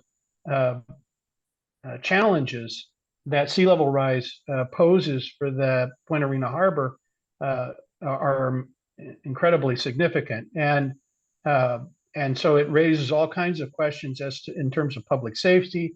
Sorry the sheriff isn't here, because in many ways, what sea level rise is going to pose is a real threat to life and limb in many areas, particularly in our harbors. When storms come through and there's massive flooding and buildings are destroyed and people are stranded, literally. These are huge issues. We need to be thinking about them. And as you said, Dave, we can't wait until a year from now or a year and a half from now and suddenly raise our question, say, well, why didn't they look at that? We need to be challenging these issues right now and making sure that they're addressed. And as I said before, if it's a resource question, well, we don't have funding to do that, then let's go back to the Coastal Commission now while there's still funding available and say, can you give us a supplemental appropriation in order to hire additional consultants to address those issues? There's nothing that stops that. In fact, I know from looking what the Coastal Commission has done in the past is that many of the jurisdictions that got grants earlier in the process have already gone back for a second allocation of funding in order to address those questions that they didn't know to ask the first time around when they put together their grant proposals.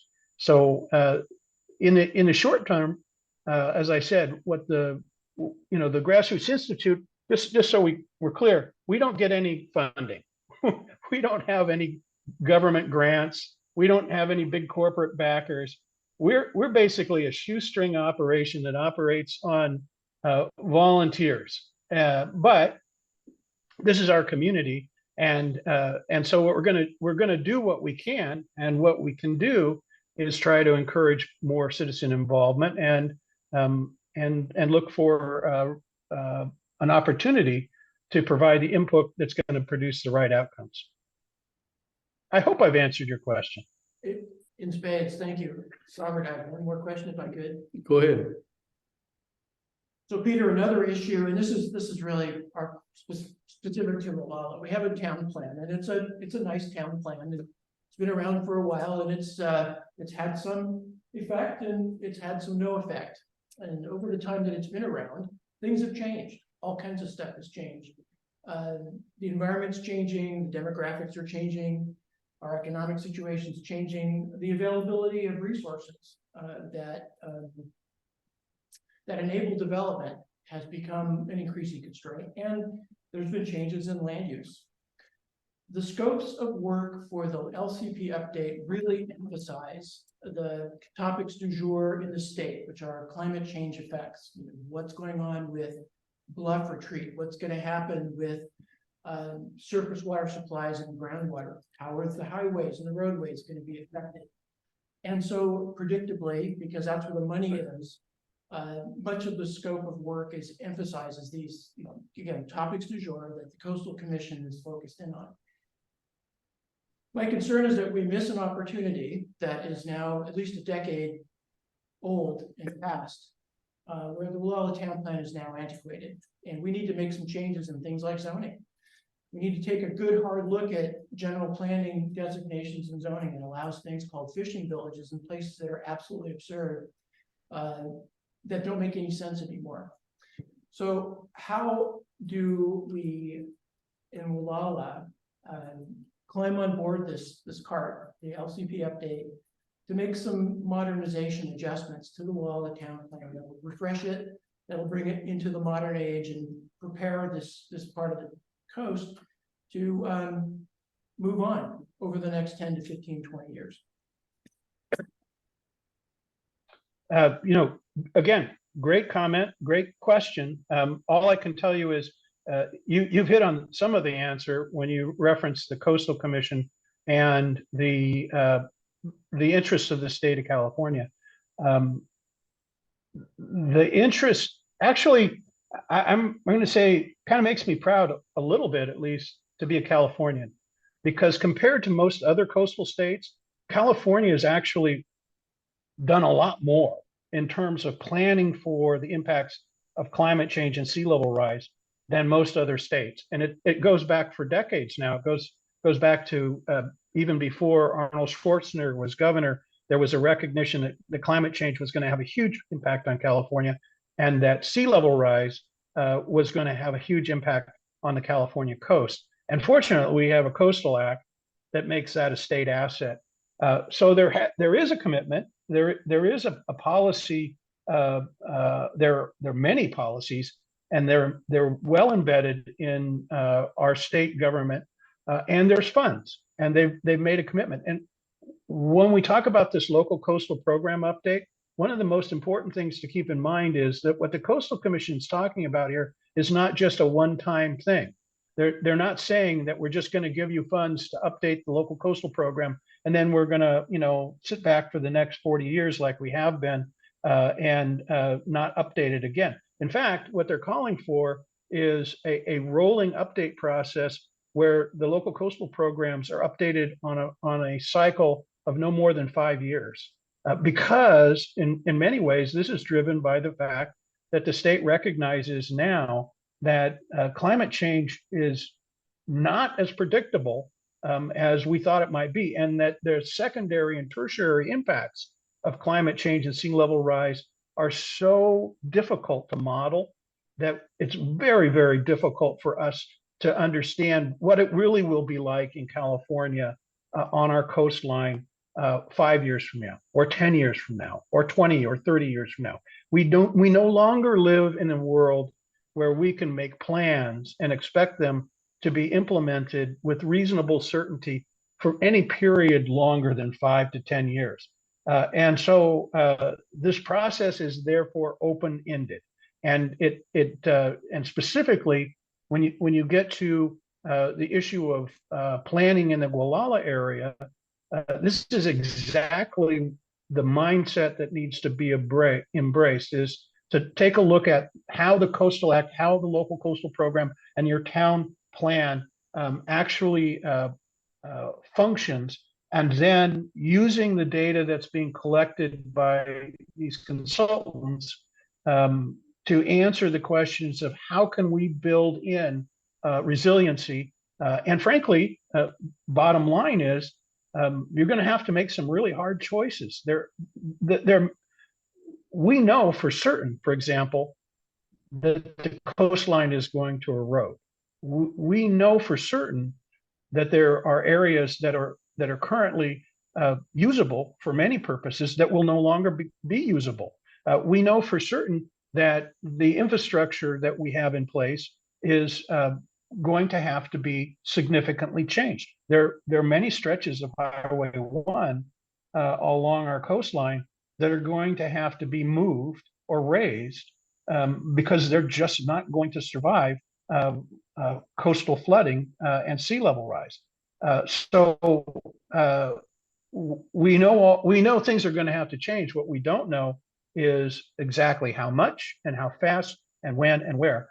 But fortunately, the process that we're embarking upon, viewed as an ongoing process of public engagement and ongoing planning and updating, allows us a tool to try to adapt and cope with those.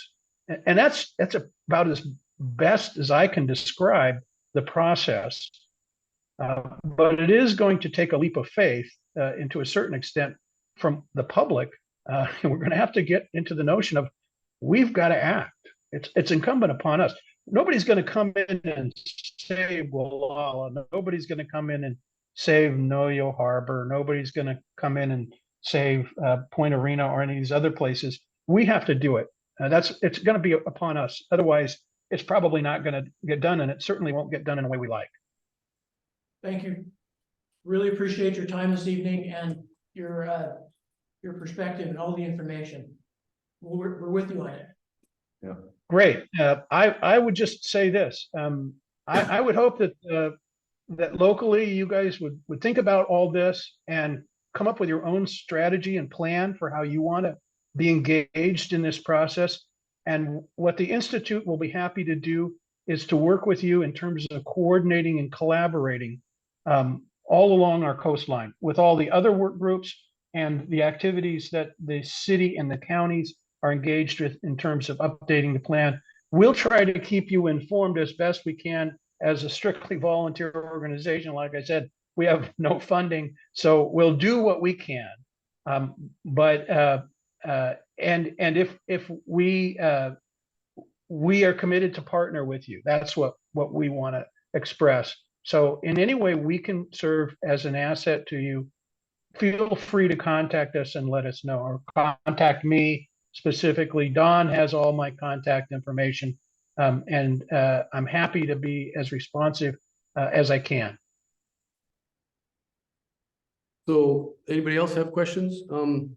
So one of the obvious places I think of, and you all probably agree, you mentioned, Peter, the wharf at Point Arena. I'm thinking a little bit more localized as to Anchor Bay Campground. I mean, and then how close Highway 1 is at a very strategic area there of getting north and south. Is there something we can do, or is there a list, or is there something that we can bring to your attention about our local area, since we're the local eyes and ears? I mean, we understand our area pretty well. You probably do too, of course, but I mean, I think right away of Anchor Bay Campground now that all this has been exposed. That's all I've been able to think about.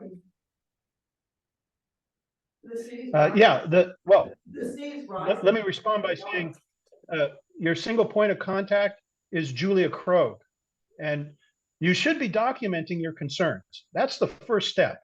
Whatever concerns you have for the Gualala area in terms of sea level rise, climate impact, and the local coastal program application to you going forward, you should be documenting those and thinking through what are the questions that you need to have answered.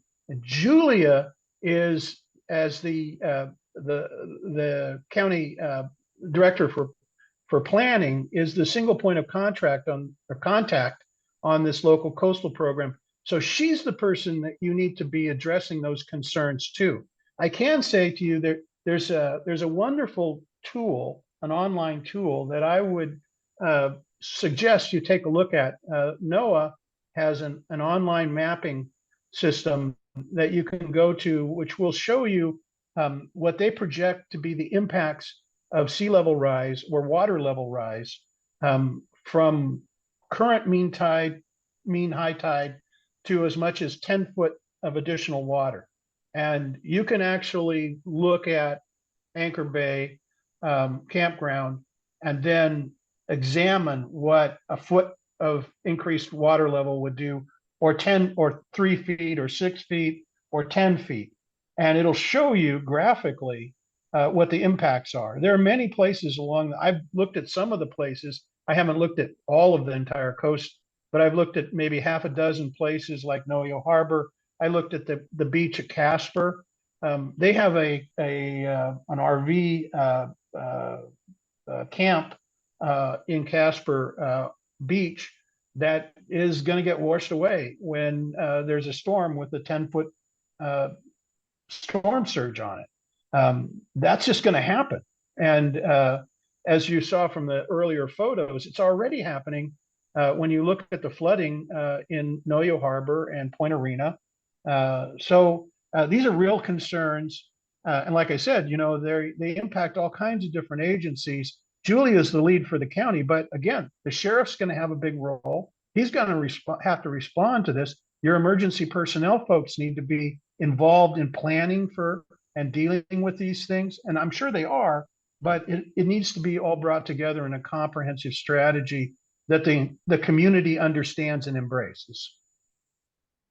Right. And like I said, if I can be a resource to help you do that, I'm happy to do it.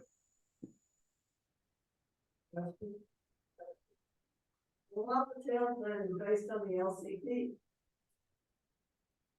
Until the LCP is updated, we have nothing to go on except to invent things that will get eventually shot down. There's no way to update the law town plan until the LCP update comes out finalized. Is this true? I'm sorry, I'm having a hard time Were you- understanding. I don't think he heard you, Melissa. Melissa, if you could come over here closer to the microphone, it might work better. Hang on a second, Peter. Peter, we have limited microphone capability here. I'm hoping to improve that, but we haven't done it yet.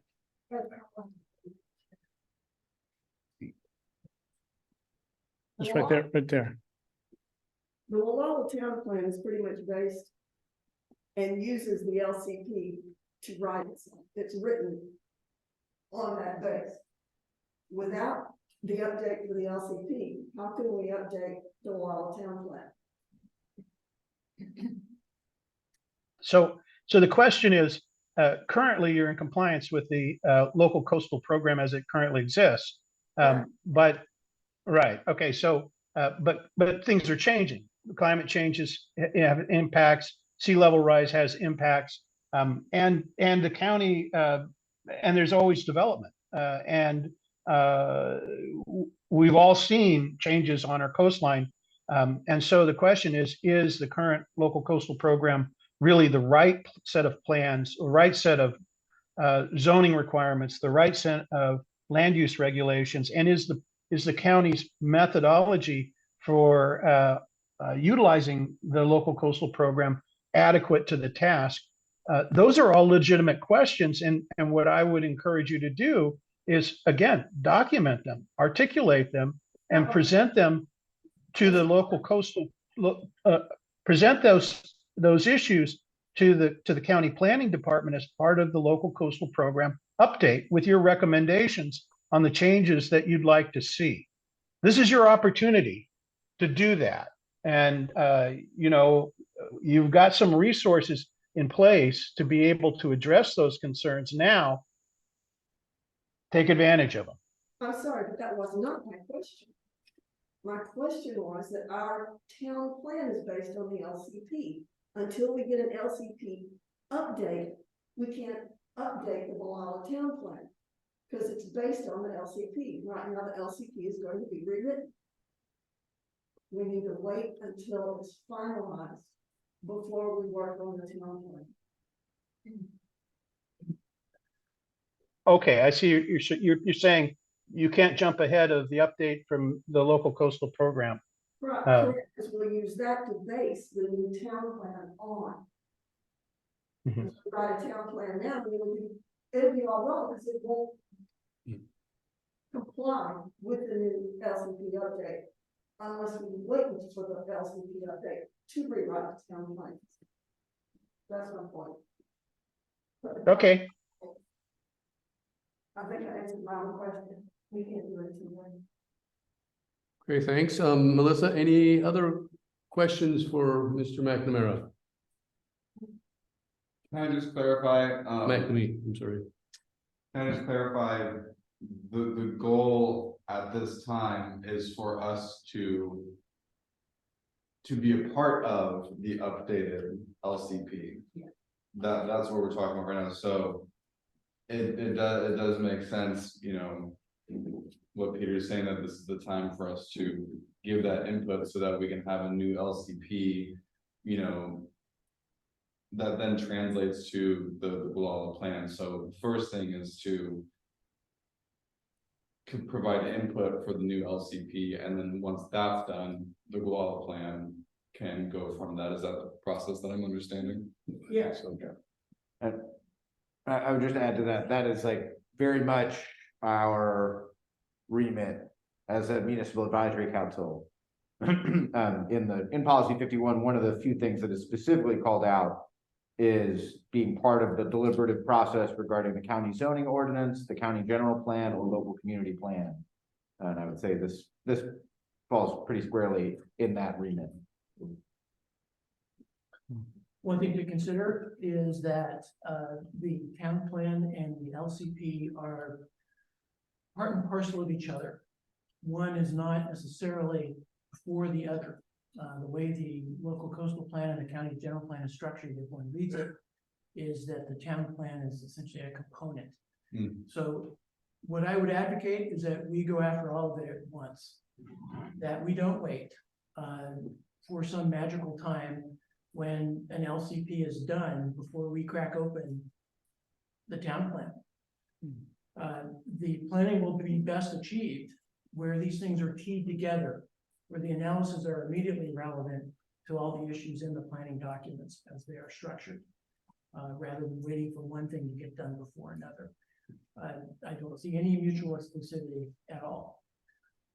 It's really ultimately what our big limitation is going to be is bandwidth.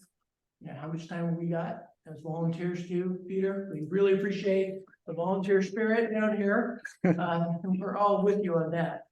But I believe that it is not just our remit, it's our opportunity. We don't get an LCP update very often. In fact, it's been a long time. It's been pretty long. Right. And so this is an exciting opportunity for, I think for me as a retired planner, but I think for this group as representatives of the community and for our neighbors to get involved in something that could be really powerfully useful and in lots of ways exciting and interesting. I agree, and it makes sense that it's basically a two birds, one stone situation when we're talking about the law specifically and the LCP. It might as well be within the same process. For sake of expediency, yeah, because we're already out of time. Although the local coastal plan kind of refers to the whole county, right, as a whole. And I see your points, Melissa's, Zachary's, yours, David, that it could also occur concurrently. You might as well think about the Walla Town plan at the same time while you're doing the greater local coastal plan for the entire county coastline.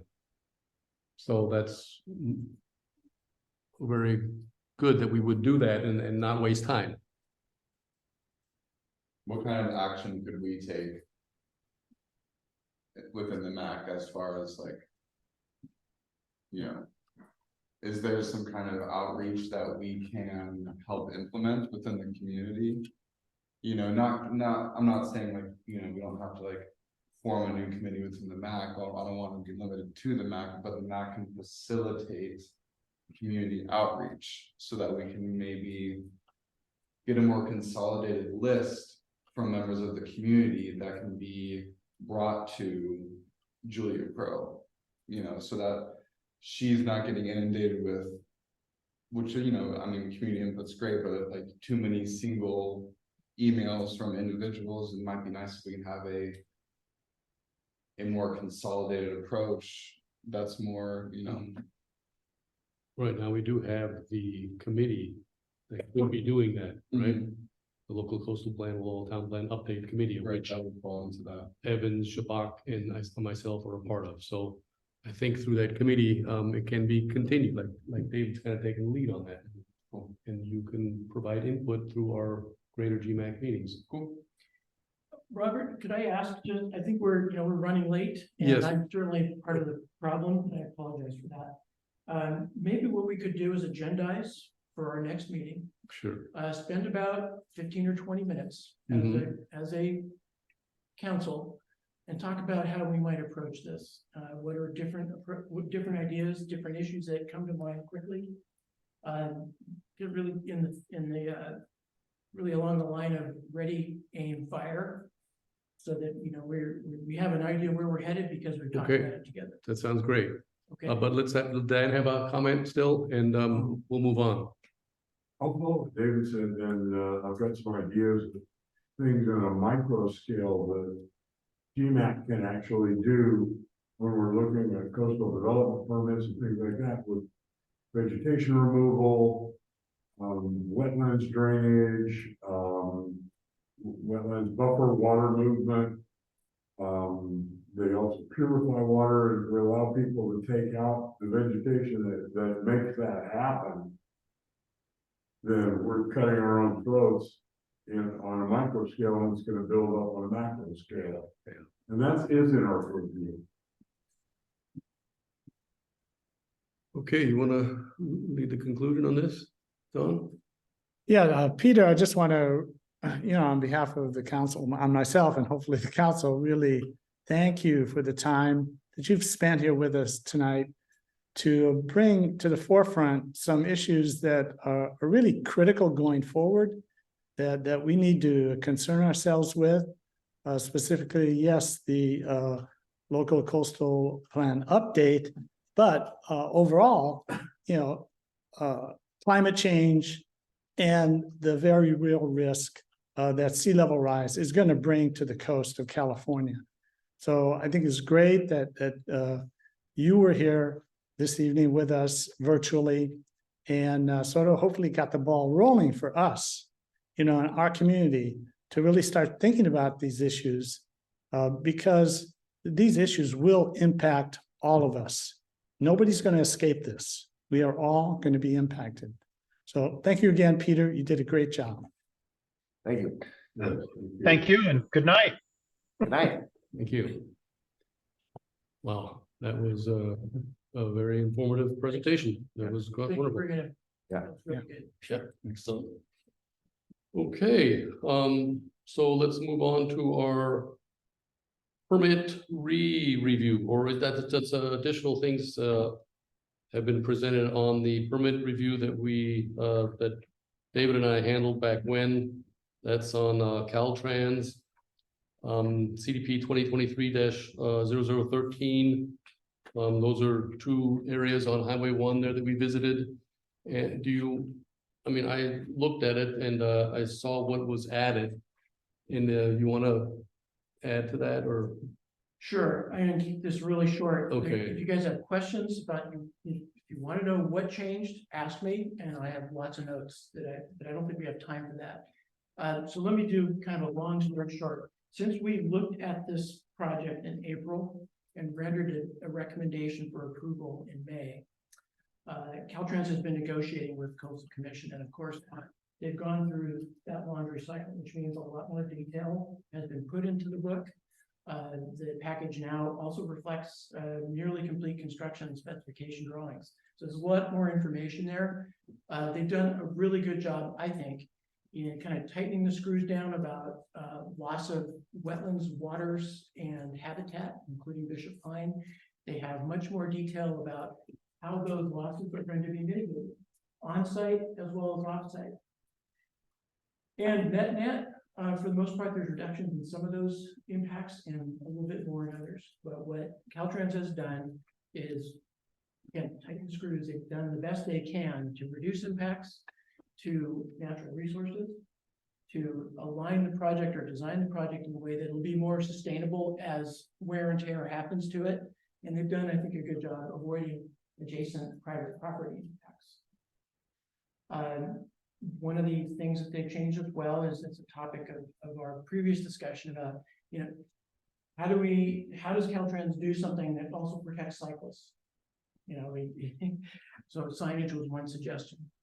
But anyway, there were others.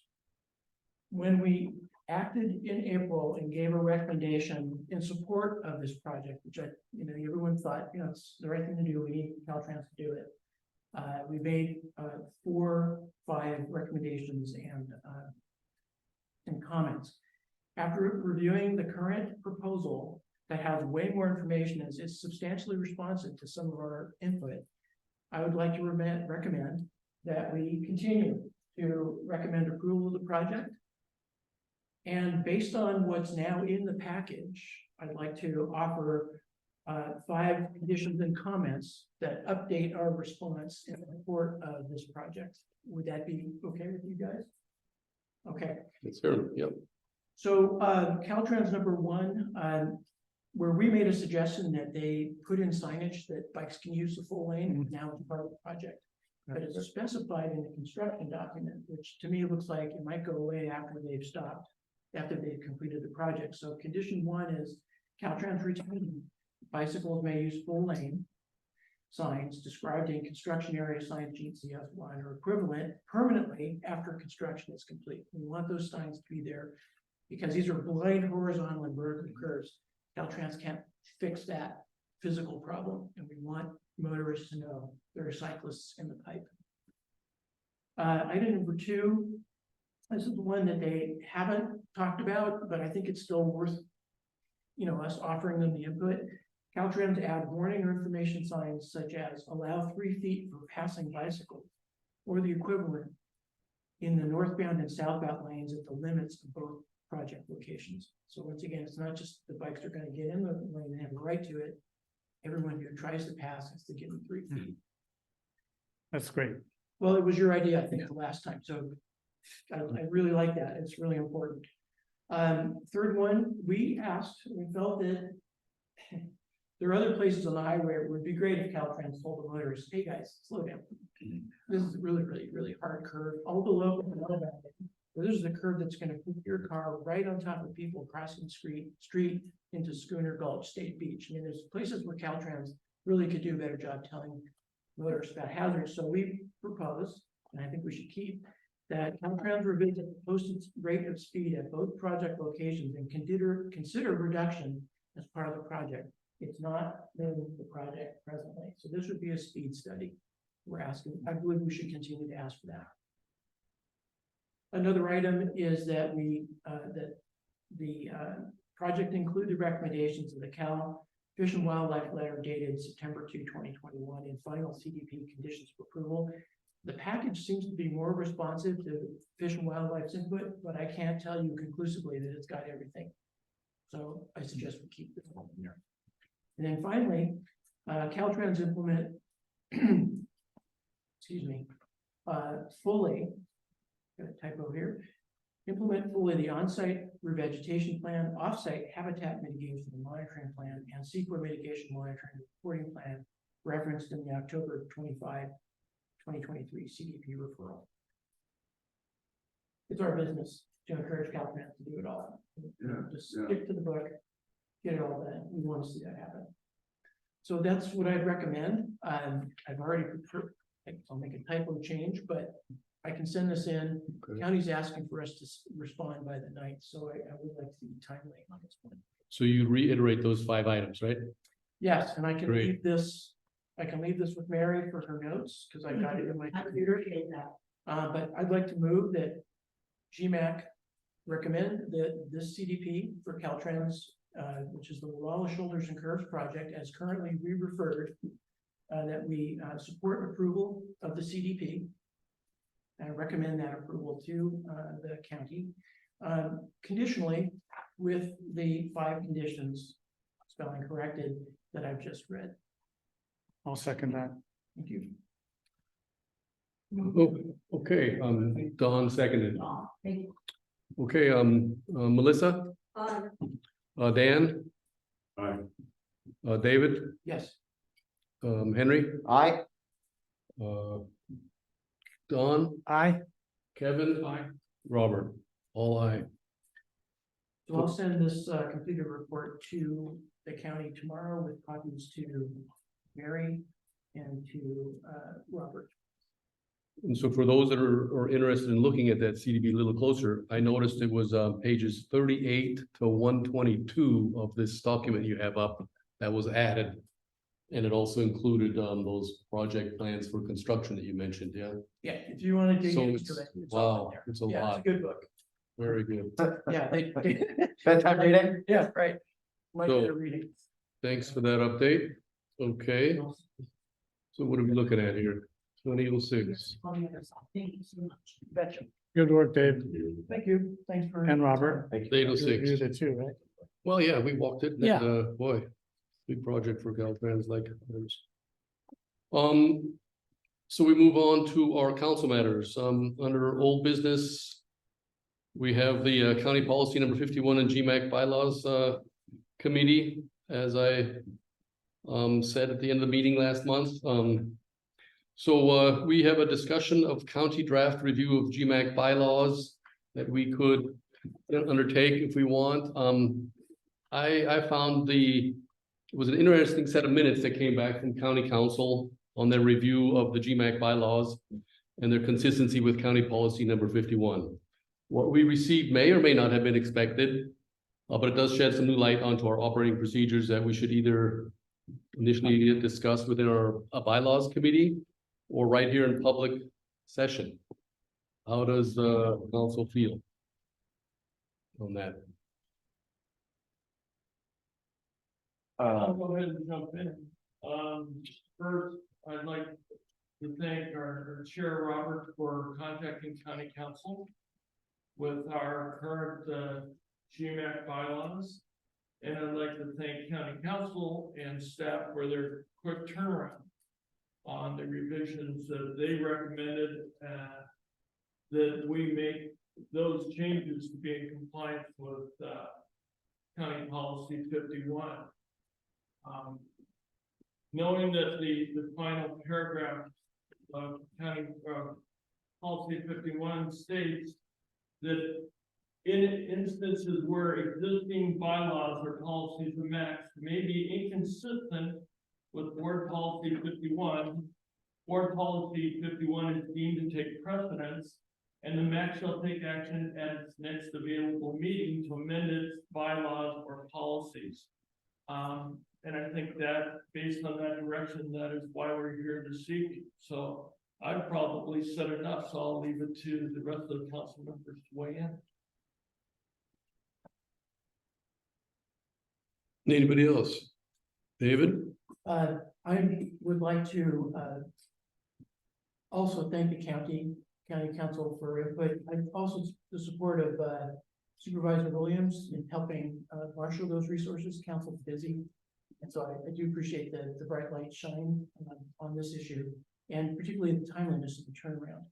I want to thank Kevin for his interpretation of policy 51.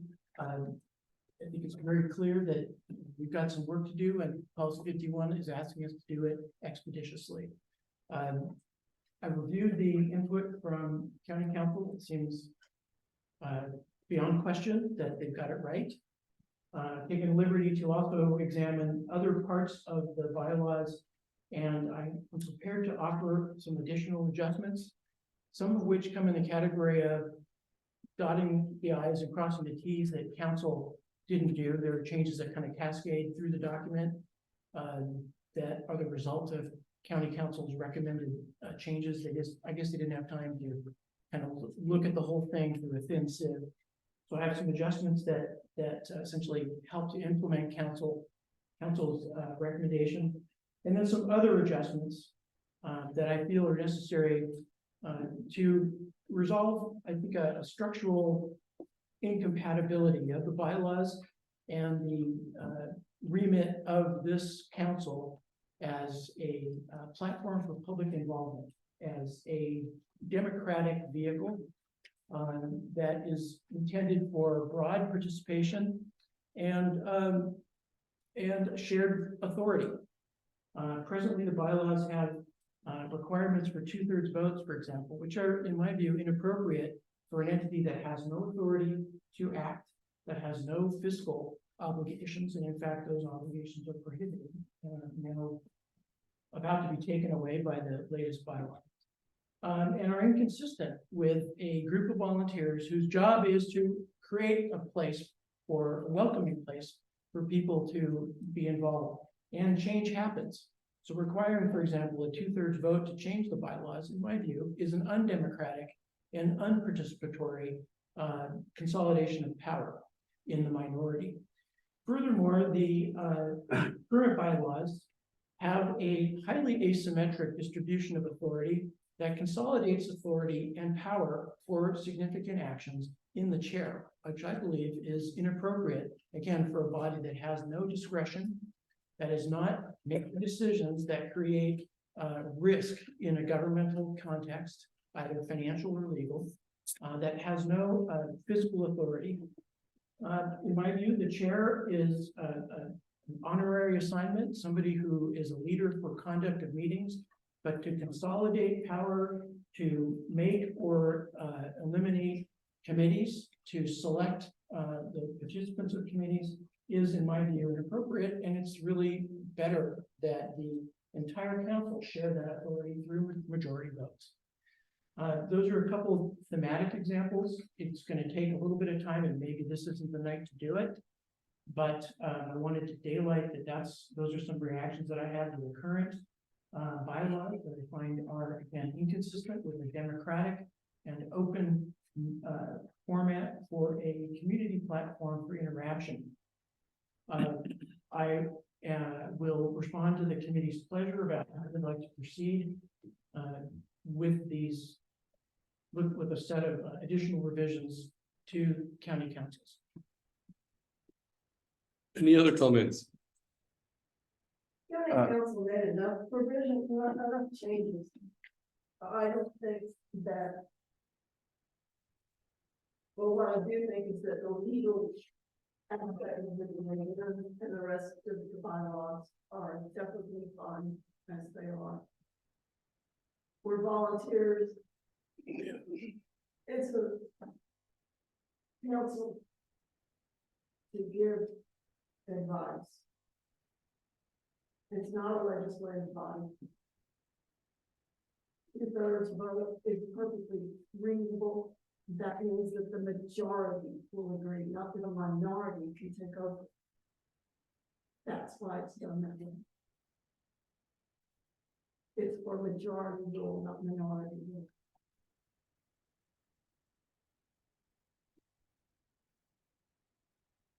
Okay, anybody else before I say something, Henry? Yeah, I mean, my view on council's adjustments are that for the most part, they are fairly minor, with two large exceptions. One being the issue of modifications of the bylaws, which is still an open question from county council's office as to whether that's even our business to do. And then, which I don't know when they're planning to follow up on that, but that seems to be an important question. And then the other one, the other very important one being as pertains to administrative secretary versus having a board member secretary. Right. That one seems the most relevant to our actual meeting to meeting business, and the one that concerns me by far the most. Beyond that, I find most of the modifications to be unobjectionable. That would be my comment there. Thanks. Okay, well, Dan or Don? Yeah, I'd like to concur pretty much completely with everything David said. It's supposed to be a collaborative operation, and Melissa's right, it is supposed to be run by a majority, but it doesn't have to be a super majority. It can be a simple majority. We have 7 members that can vote at any given meeting. Any 4 of which ought to be sufficient to carry a motion or conduct the business of the commission, of the committee, of the council. And I think it would be called upon us in terms of being collaborative to distribute the decision-making process amongst the 7 members of the council. I have a question. You use the word collaborative. Where does it say this is a collaborative body? What's that? Where does it say that this is supposed to be a collaborative body? It is.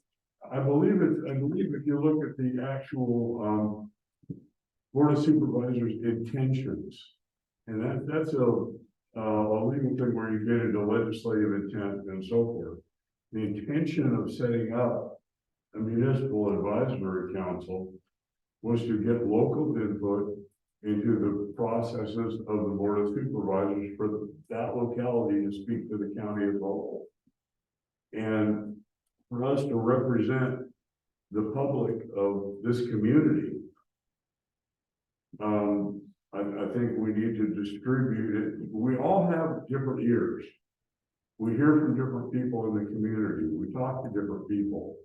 We're different parts of, local groups, organizations, groups of friends, whatever it is, people know to come to us when they have an issue that they want addressed.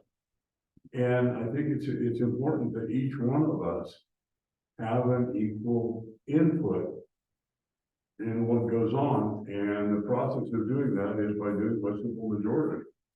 And that's my opinion. If the intention of 51 was to have cookie cutter bylaws that would have established what the bylaws format should be and give it to us and said, these are the bylaws will work up. Instead, each member writes their own bylaws, and we wrote our bylaws. Yes, but they were supposed to be in accordance with policy 51 of the county board of supervisors. There's everything to do. So to change bylaws is not against policy 51. The actual operations of how we vote for things and how our officers are selected and so forth are laid out in policy 51, and we're not in compliance with it. Then why address that? I don't want to see us getting back and forth like this. If Don has any comments still, or anybody else? Robert, I have a comment too, but I'll then defer to Don or you first, but I have a comment to make. Okay, Go ahead, Don. okay.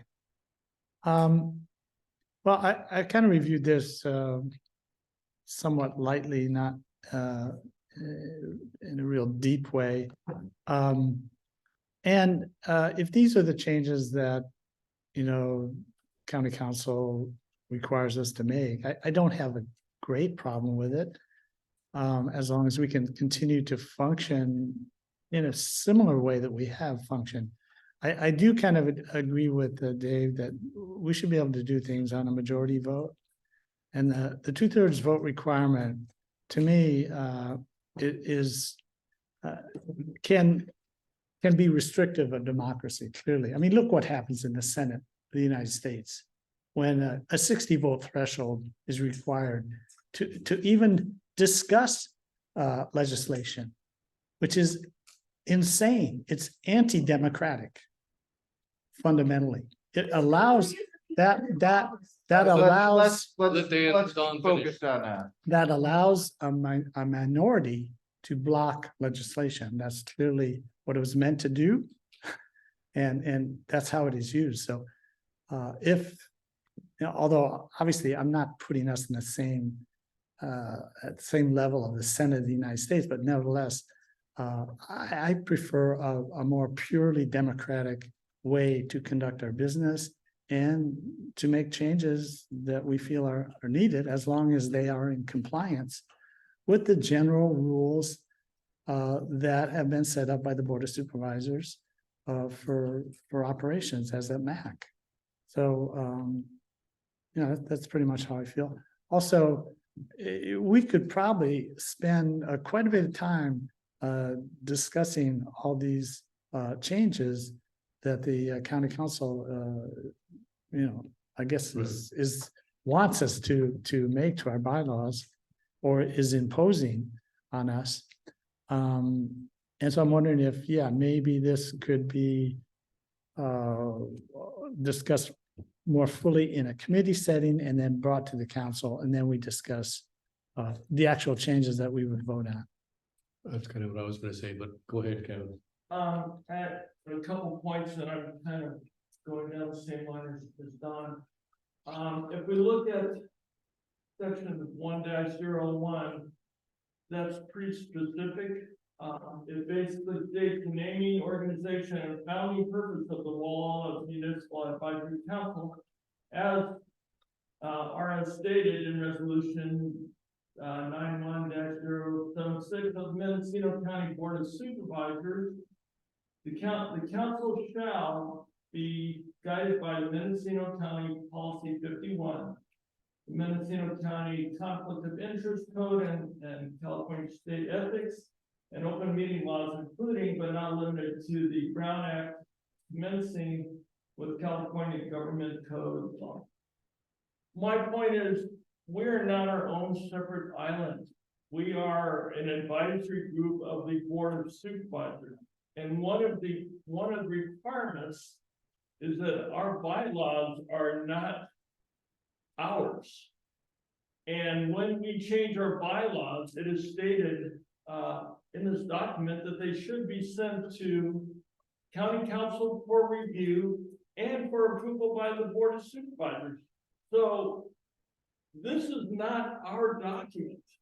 This is the county's document, and they're the ones that are telling us through county council, these are the guidelines that you are mandated to operate under. It's not our independent judgment on whether we like something or not. These are our guidelines. There's no wiggle room on this. It was in 2020 when this council voted to amend it from the selection of the committees to the committee chair. Prior to 2020, the council selected the committees by themselves as a council, as a majority of the council. But in 2020, some of the guidelines were set up to now fall under the jurisdiction and direction of the chair. So it's not like we've been doing this where the chair has been selecting these committees forever.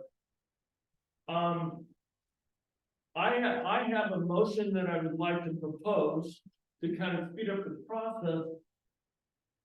And my motion would be to accept the draft copy of the Walla Municipal Advisory Council bylaws as submitted by county council as the first reading of our bylaws.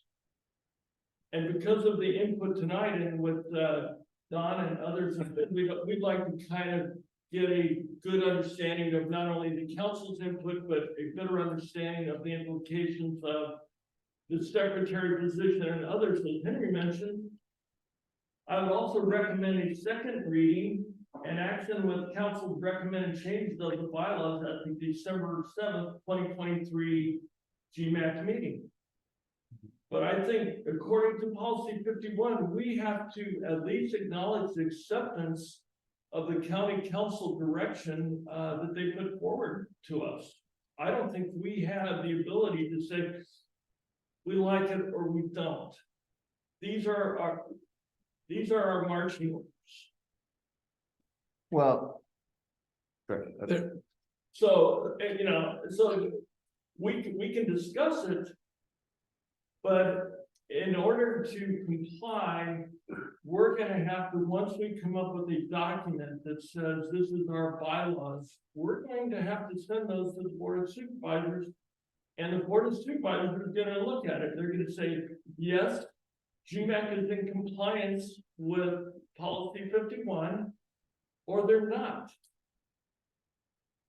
And it'll be their decision to say, yes, we support their bylaws, or no, go back and amend them to be in compliance with the policies that established GMAC in the first place. And I think that is our obligation.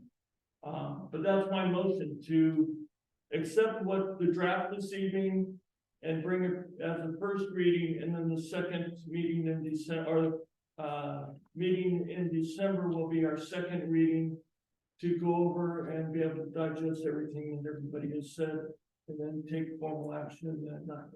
Okay, first of all, we're talking as a committee here, okay? Do you have something to say, Henry? I'm sorry. I have a couple questions for Kevin. Go ahead.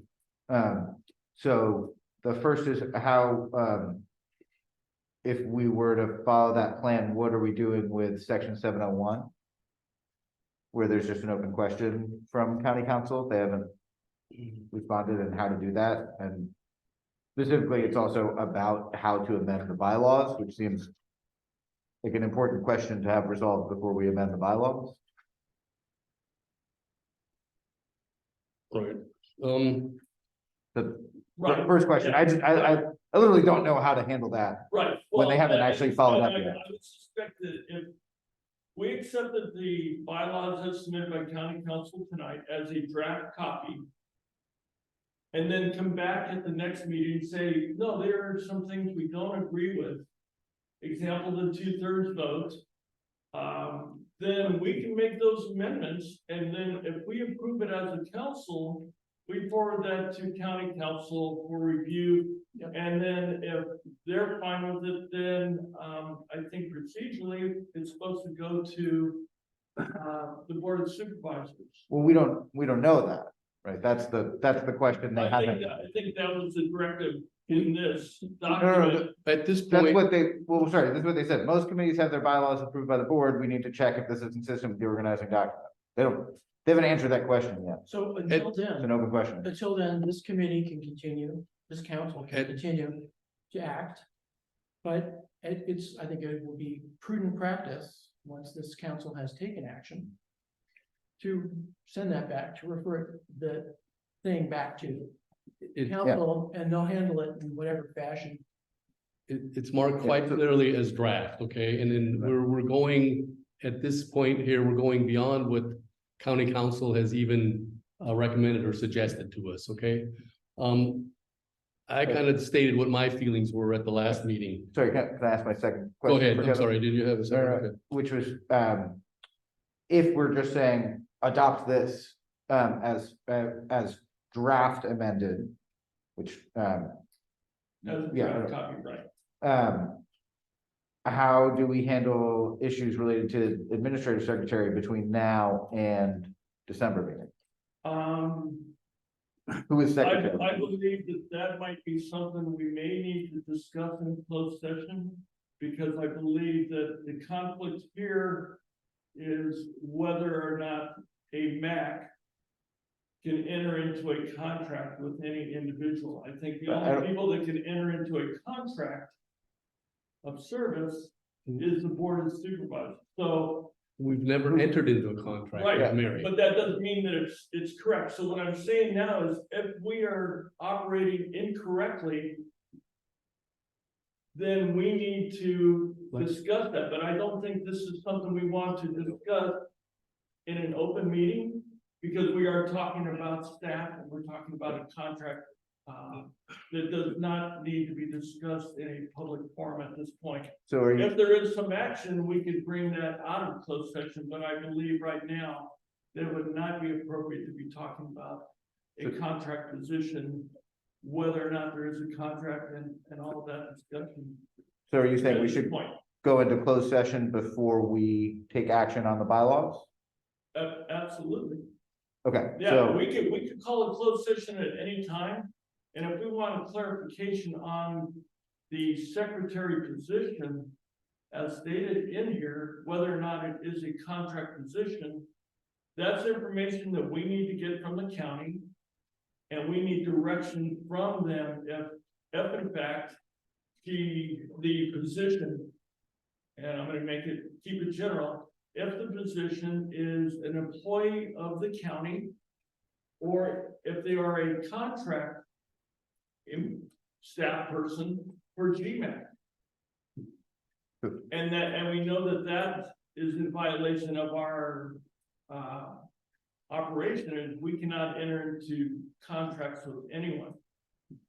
At this point, let's keep it in committee, and I'm gonna continue with what I wanted to say for tonight, because you all knew my feeling about that. I didn't want to open up this whole can of worms, because I thought we were abiding by what county saw us as doing. They've always praised us. We haven't had any issues on our council over the years. There've been some tough decisions we've made all along, but we've always been respectful of each other and fair, and we've come to good conclusions on votes. And so like I said, at the end of last month's meeting, I felt a little rushed, even a little bit under duress to make a selection. And I don't know if I even officially made one, but it did sound like I made a committee decision, okay? But now we have our county response. So personally, I feel at this point in time, we need to take a little more time and further discuss the county's edits, and then bring the conclusions back to the full board.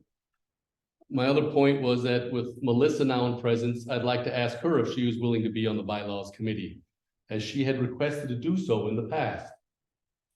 I would. And so that's what I had mentioned to you all last month's meeting, and you said, well, she's not here. Well, that was a request I had from her from way back, so. For this specific committee? Yes, and that's what I mentioned last month, whether or not you acknowledge that or what, I don't know, but I would like to offer her that, and I did mention it at last month's meeting. So that means we're in a dilemma here, right? We're gonna have 4 people possibly on a committee. Then So now I'm suggesting that it would be like I did last month's meeting, it would be Henry and I, and then you said that it should be 3. So then I mentioned Melissa. So I'm going to go back to my initial, it is my prerogative still, I believe, for the bylaws or to pick a committee. And so I wanted to pick Henry as a parliamentarian, Melissa and myself, and then we could form a committee and go through all these bylaws and bring back a recommendation to the board. It's, as it's written, it's your So decision to make, as I understand it. I would just say, I don't love the way that feels and looks, and I would be happy to let Kevin keep the seat and give mine up to Melissa. That was not the choice made. I'm saying it's not, it is Robert's choice to make. I'm just voicing, that's my stance on it. I don't, it does not. I wanted to see Henry, Melissa, and myself on it. That was my stance last month. And if Henry doesn't want to be on it, Robert and I can make the committee. Well, I don't want that necessarily either. I want to see, I was acquiescing to the council last month, and I said I'd like, okay, 3 is fine. And then I followed up by writing the letter to the county council, and then now we have our edits. I'm trying to keep this simple, and I'm trying to respect your wishes, and I'm also wanting to see Henry stay on it because he's really applied himself to this whole matter from him getting on the council. So can we agree to stay as we will move Kevin and we'll have us 3 as the bylaws committee. If it needs to change again next month, we'll change it, but that's what I would like at this point. I would disagree with that. I would say if you're gonna start with this committee, then stay with it. You don't amend it if you feel that it's not appropriate or you want to change the membership again. So if your decision is to have Henry, Melissa, and yourself on it, then that's fine. And that's the committee we live with. But I disagree with the idea that we might arbitrarily change it next month because for whatever reason. Okay. So that's your decision. Again, that's me trying to be super fair and not step on anybody's toes, but I felt that we slighted her or Melissa a little bit last month, and I felt under duress and had to make a quick decision to appoint a committee last month because we wanted to get some feedback from the county. So Henry, I would ask you to stay on it. Melissa, I would like you to stay on it, and we'll get back to the council next month with our review of county council's edits. Is that all right? Can we move on? Okay. Please. Sure. Point where we had a motion on the floor. Right. From Kevin Evans regarding accepting the county council's draft as a first reading. And as a starting point from which to work. And that has not been acted on. Well, we need a second. There was not a second. Point as part of that process. Can I understand what it is when you say accept it as a first reading? What does that mean exactly? This is a draft. Yeah. So This is a starting point from which we can massage it over a period of time. Right. Into what we want to end up with. But this is a starting point that is acceptable to the county of Mendocino. Yeah. And Committee will use to work with, what's that? that's what the committee will take and work with. Right, then you start with some, Yeah, sorry, Right, that's the plan, Yeah. Dan. So the motion. But there was- yeah, So the Yeah. motion in the second is to accept this draft copy as presented, correct? well, what do you mean by That's fine. accept it as presented? That this draft, we accept this as a draft. as a draft. The Right. committee is Not going- that we're accepting that as our bylaws, This that is we're a accepting, draft I- document. The committee is going Yep. to do that Yep. regardless of the motion. That's the first yeah. draft. yes, yes. So. Well, we I got a see- motion in a second. But it was Nelson. Yeah. It needs to be going. I see, I hear you. I see no harm in that. Yeah, so either this motion is out of order or we vote on it. Okay. The motion in a second, so, Well, it's coming, The it's- motion is out of order. it's coming from a committee perspective that he made the motion. And didn't you address that last month, Henry, that? I mean, anyway, it doesn't matter. We're gonna look at this anyway, so we can vote on this if you guys want. okay, Well, we have a motion in a second. Yeah. Who was the second, Dan? You were the second? Okay. We're gonna look at it anyway. This is our foundation, our baseline that we're gonna operate from, so let's vote. Melissa, Since I see it's out of order, I'm gonna vote Dan, Aye. David, Yes. Henry, aye, Don, Aye. Kevin, Aye. Robert, aye. Okay, I have a second motion on there, that I'd like to introduce, and that is that we recommend a second reading and action by the council with the recommended changes in our bylaw at the December 7th meeting. So I want to make sure that we have a set time frame that is reviewed, and then we bring it back for final adoption. Question? Go ahead. Thank you. Would you consider amending your motion to be explicit that in the intervening period, the committee can consider other adjustments in addition to the first reading content? Yes, and the input from council this evening. Yeah, I would concur with that. Mary, did you track that? kind of. Do you want to restate? Sorry.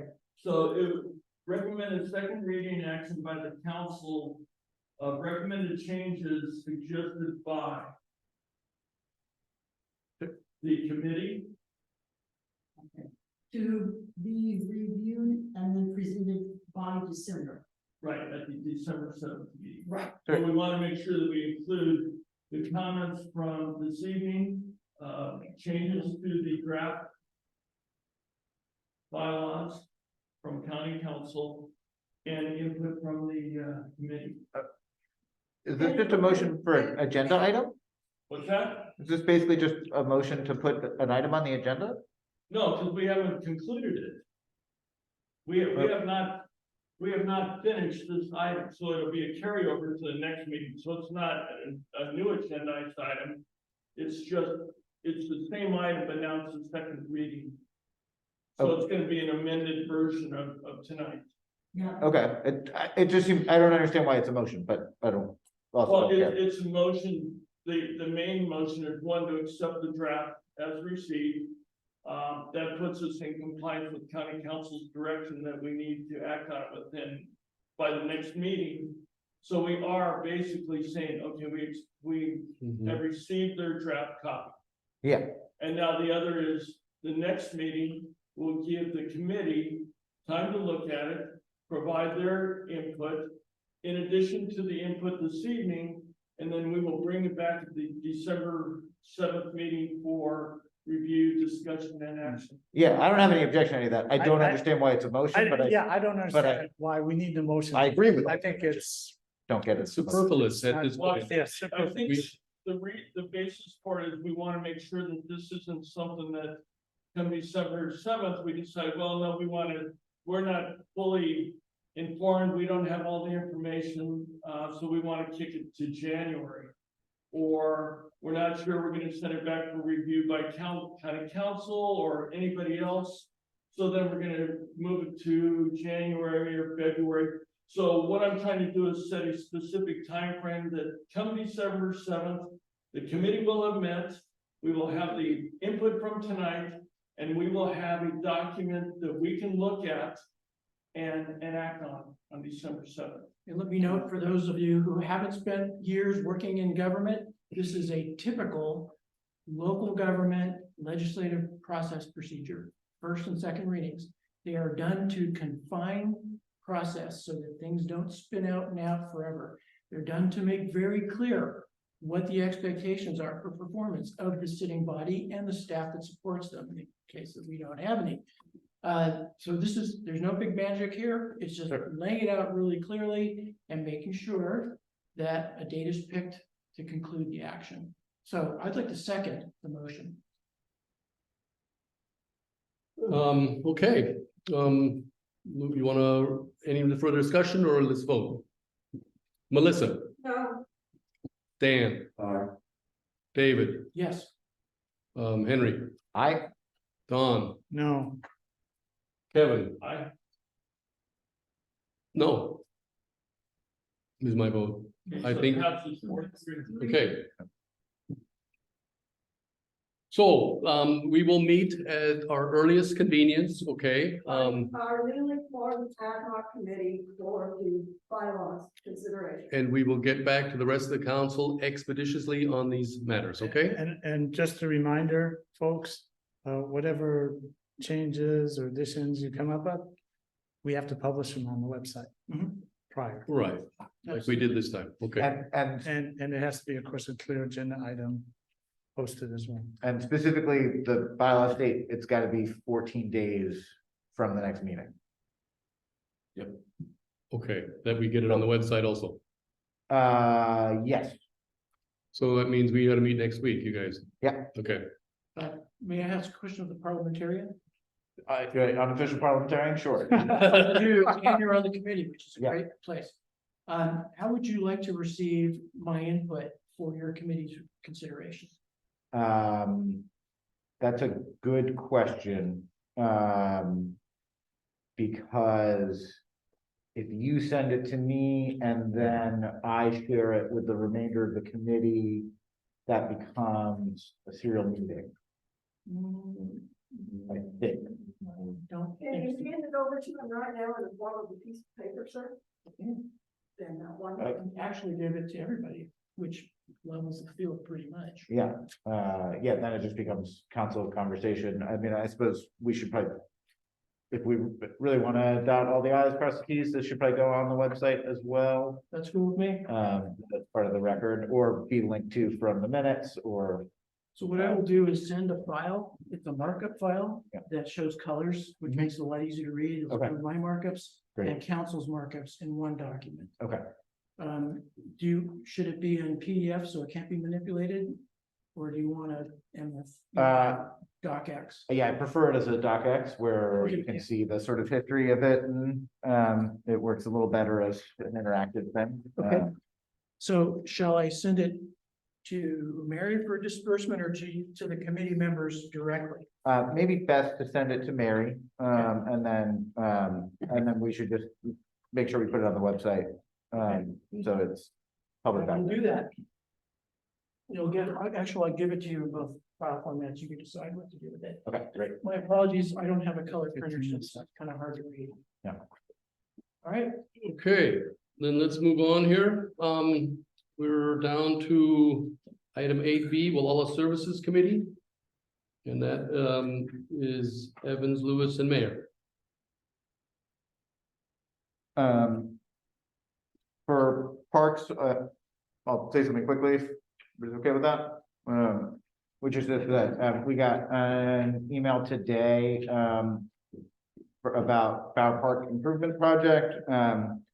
They, are gonna be considering on Tuesday, an agreement with an architectural services, designee. I reviewed the contract. It has specifics to me that are somewhat surprising, in terms of it's already laying out some of the subcontracted planning, groups. And I'm a little surprised that that is already specified, but that may be what is normal. I'm not familiar with. yeah, that's your team. Okay, And then, my only concern on it is they talk about when, in the process, public or community workshops and community hearings are expected to happen. And similar to some of the conversation, or I think a comment, that Dave made on, LCD update stuff. If the work's already done by the time the community workshop happens, then that's window dressing. That's not actually community involvement in a meaningful way. And that is my worry on this contract, is that where it states that that community outreach should happen, in my view, a lot of decisions will already have been made and be very hard to change. Now, in keeping with that, we have received this language on Thursday when they plan to vote on it on Tuesday. And it's hard for me to believe that this contract, which after all has presumably already been worked out with the contractor, is going to get changed by somebody showing up at the beginning of the meeting and saying, well, I would like to have community engagement earlier in the process. So I don't know what to do about that. But other than that, I didn't have any particular issues with this. I'm not an expert in reading this sort of contract, but that did stick out to me as a point of concern that I have and know not what to do. So Robert, can I weigh in on this? Go ahead. Well, Good. The staff report on the contract is pretty much a boilerplate on what the expectations are. The bare minimum is they're also proposing a community survey. And they're proposing 2 community workshops to develop a schedule and desired outcome. Yes, Henry's correct. There was not a definitive time frame on that. But I think through public input, as we saw with the resilience program, Supervisor Williams was able to get a workshop presentation for us here. I think once again, if we work through our county supervisor and staff, we can probably get a better definitive answer as far as workshops. They don't even have the contractor on yet. They're approving the contract next Tuesday. So I think once that's in place, I think our public input will probably be valid. One point is that the contract is going to be awarded in the amount of $356,756. That's probably, unless we get a different communication from staff, that's probably coming out of the $2.2 million. So now we're looking at the repair costs or other costs that are going to be associated with Bower Park. Now we're going to be about 1.8 million in county. So that's something that we need to be aware of. We want to see the workshops, but I think every time we have a workshop, it's going to cost more money, and the money's not going to come out of the general fund. It's going to come out of the money, the grant money that we got from the state. So we can either have a lot of public workshops, or we can put this money into repairs to our park. I would suspect that I would trust the board of supervisors and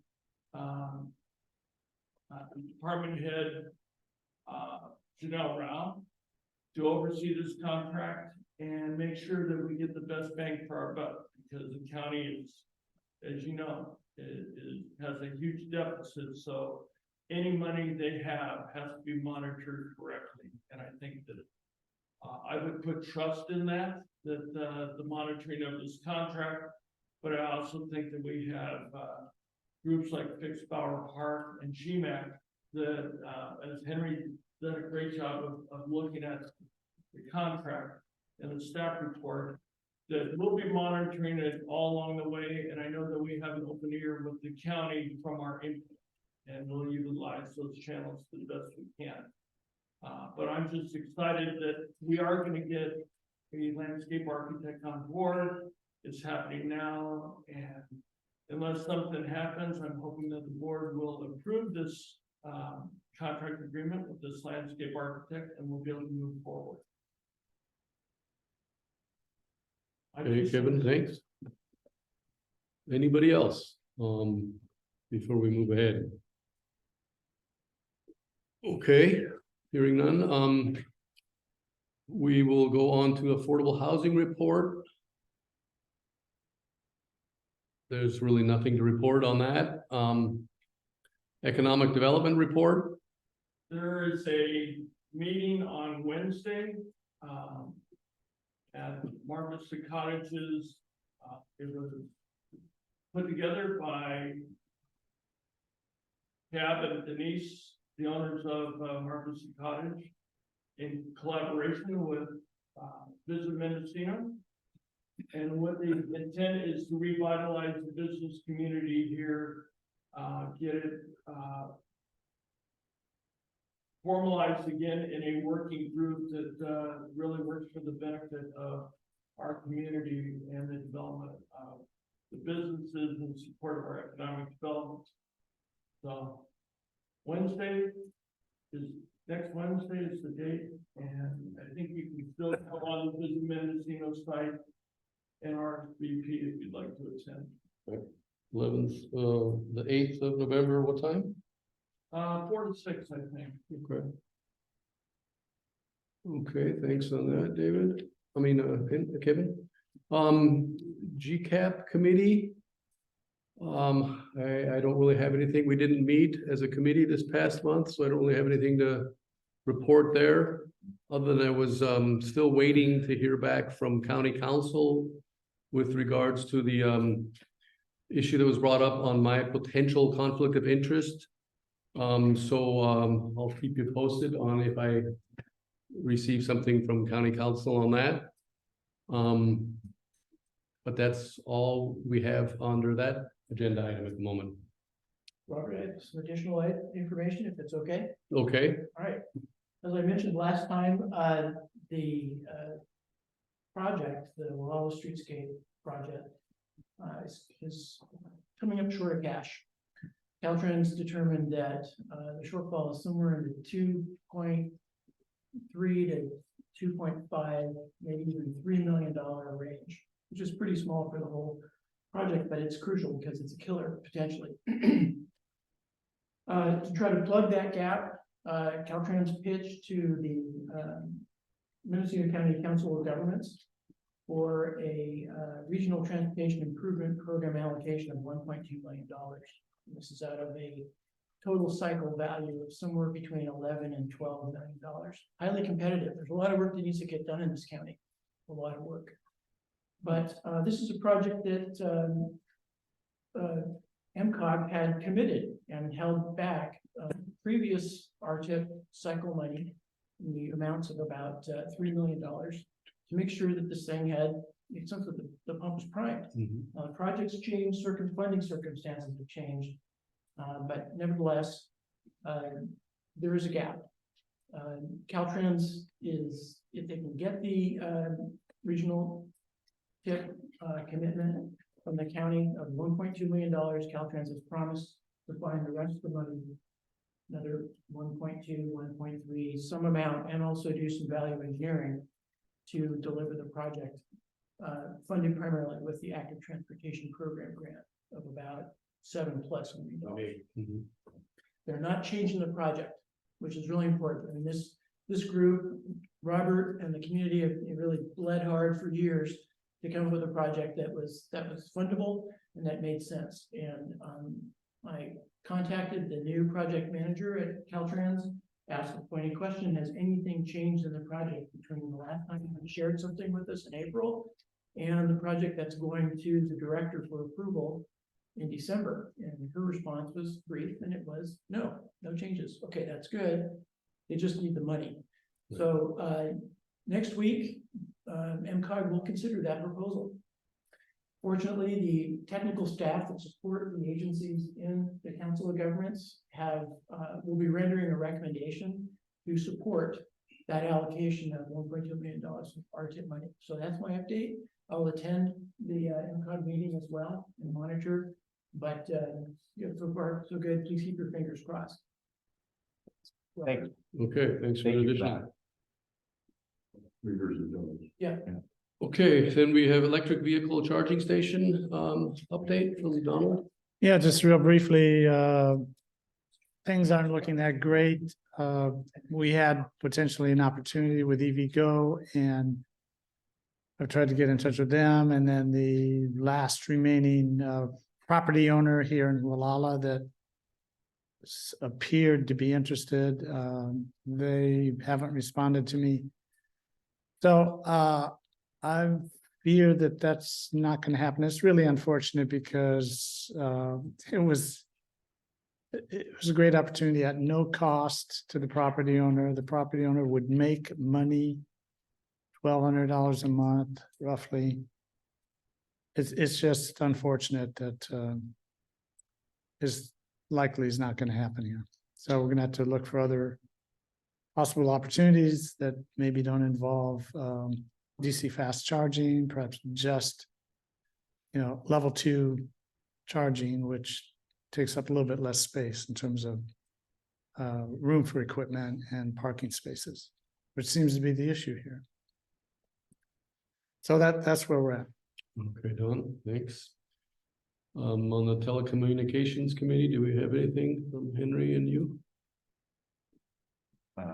No, and it's 2 minutes to 9. Yeah, I wonder if we should is any of the next items feel like they really need a little time to talk? okay, nothing on the water ad hoc committee. Do we have anything on the GCC rebuilding committee? No, Okay. Local coastal plan, we heard plenty tonight. New business, sending email to all members. We discussed that a little bit, but we can, these were things that Supervisor Ted Williams recommended to us at our last meeting, and they were put down under new business, but we can push those off if you think that's all right. We do have one permit assignment that we need to do, and that would be the okay, is that right with everybody on that we continue these until next meeting on the new business items? Yep. Yeah. Can I make a quick offer? On Yeah. The business, the project assignment. On the project assignment, meaning, So in 15 seconds, it's just a boundary line adjustment. right, 2 non-conforming lots, doesn't increase development capacity, helps them resolve an existing septic sewage system. Right. Problem. My So you- recommendation, if the board wishes to, I can render, if you just tell me you're okay with it, I can render a response within the timeframe of the portal. it's, I've reviewed it, you've reviewed it, I'd say go for it, okay? I can write the paper and send it off. It's if you're so very- comfortable with that. Very simple, like the one we did last month, okay, Go Any for it. motion for that, or? I probably should. Okay. So I move yeah, that I will write the response to the referral to the county, okay, essentially recommending approval of the boundary line adjustment without any comments. okay. Second. Melissa, Mayor second. Mayor second, you got that? Mary?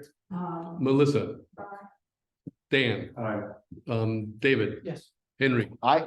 Don, Aye. Kevin, Robert, aye, okay, thanks for that offer, You betcha. David. And then what do we have left? Mary's report? yes.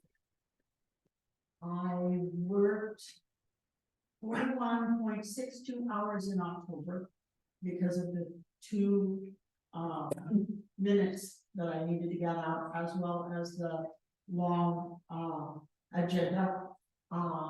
And the materials were $7.42 for a total of $839.74, which represents about 2 months for the year. Because I usually only work about 20 minutes, 22 hours. Okay, Thank you. And it's been submitted. that's it. It's been submitted. Thanks, Dan, thanks. Okay, anybody want to make a motion to adjourn? Second, Second, Dan. second, Dan, okay, Melissa. Dan, Aye. David, Yes. Henry, Aye. Don, Yo. Kevin, Robert, aye. Okay, thanks, everyone.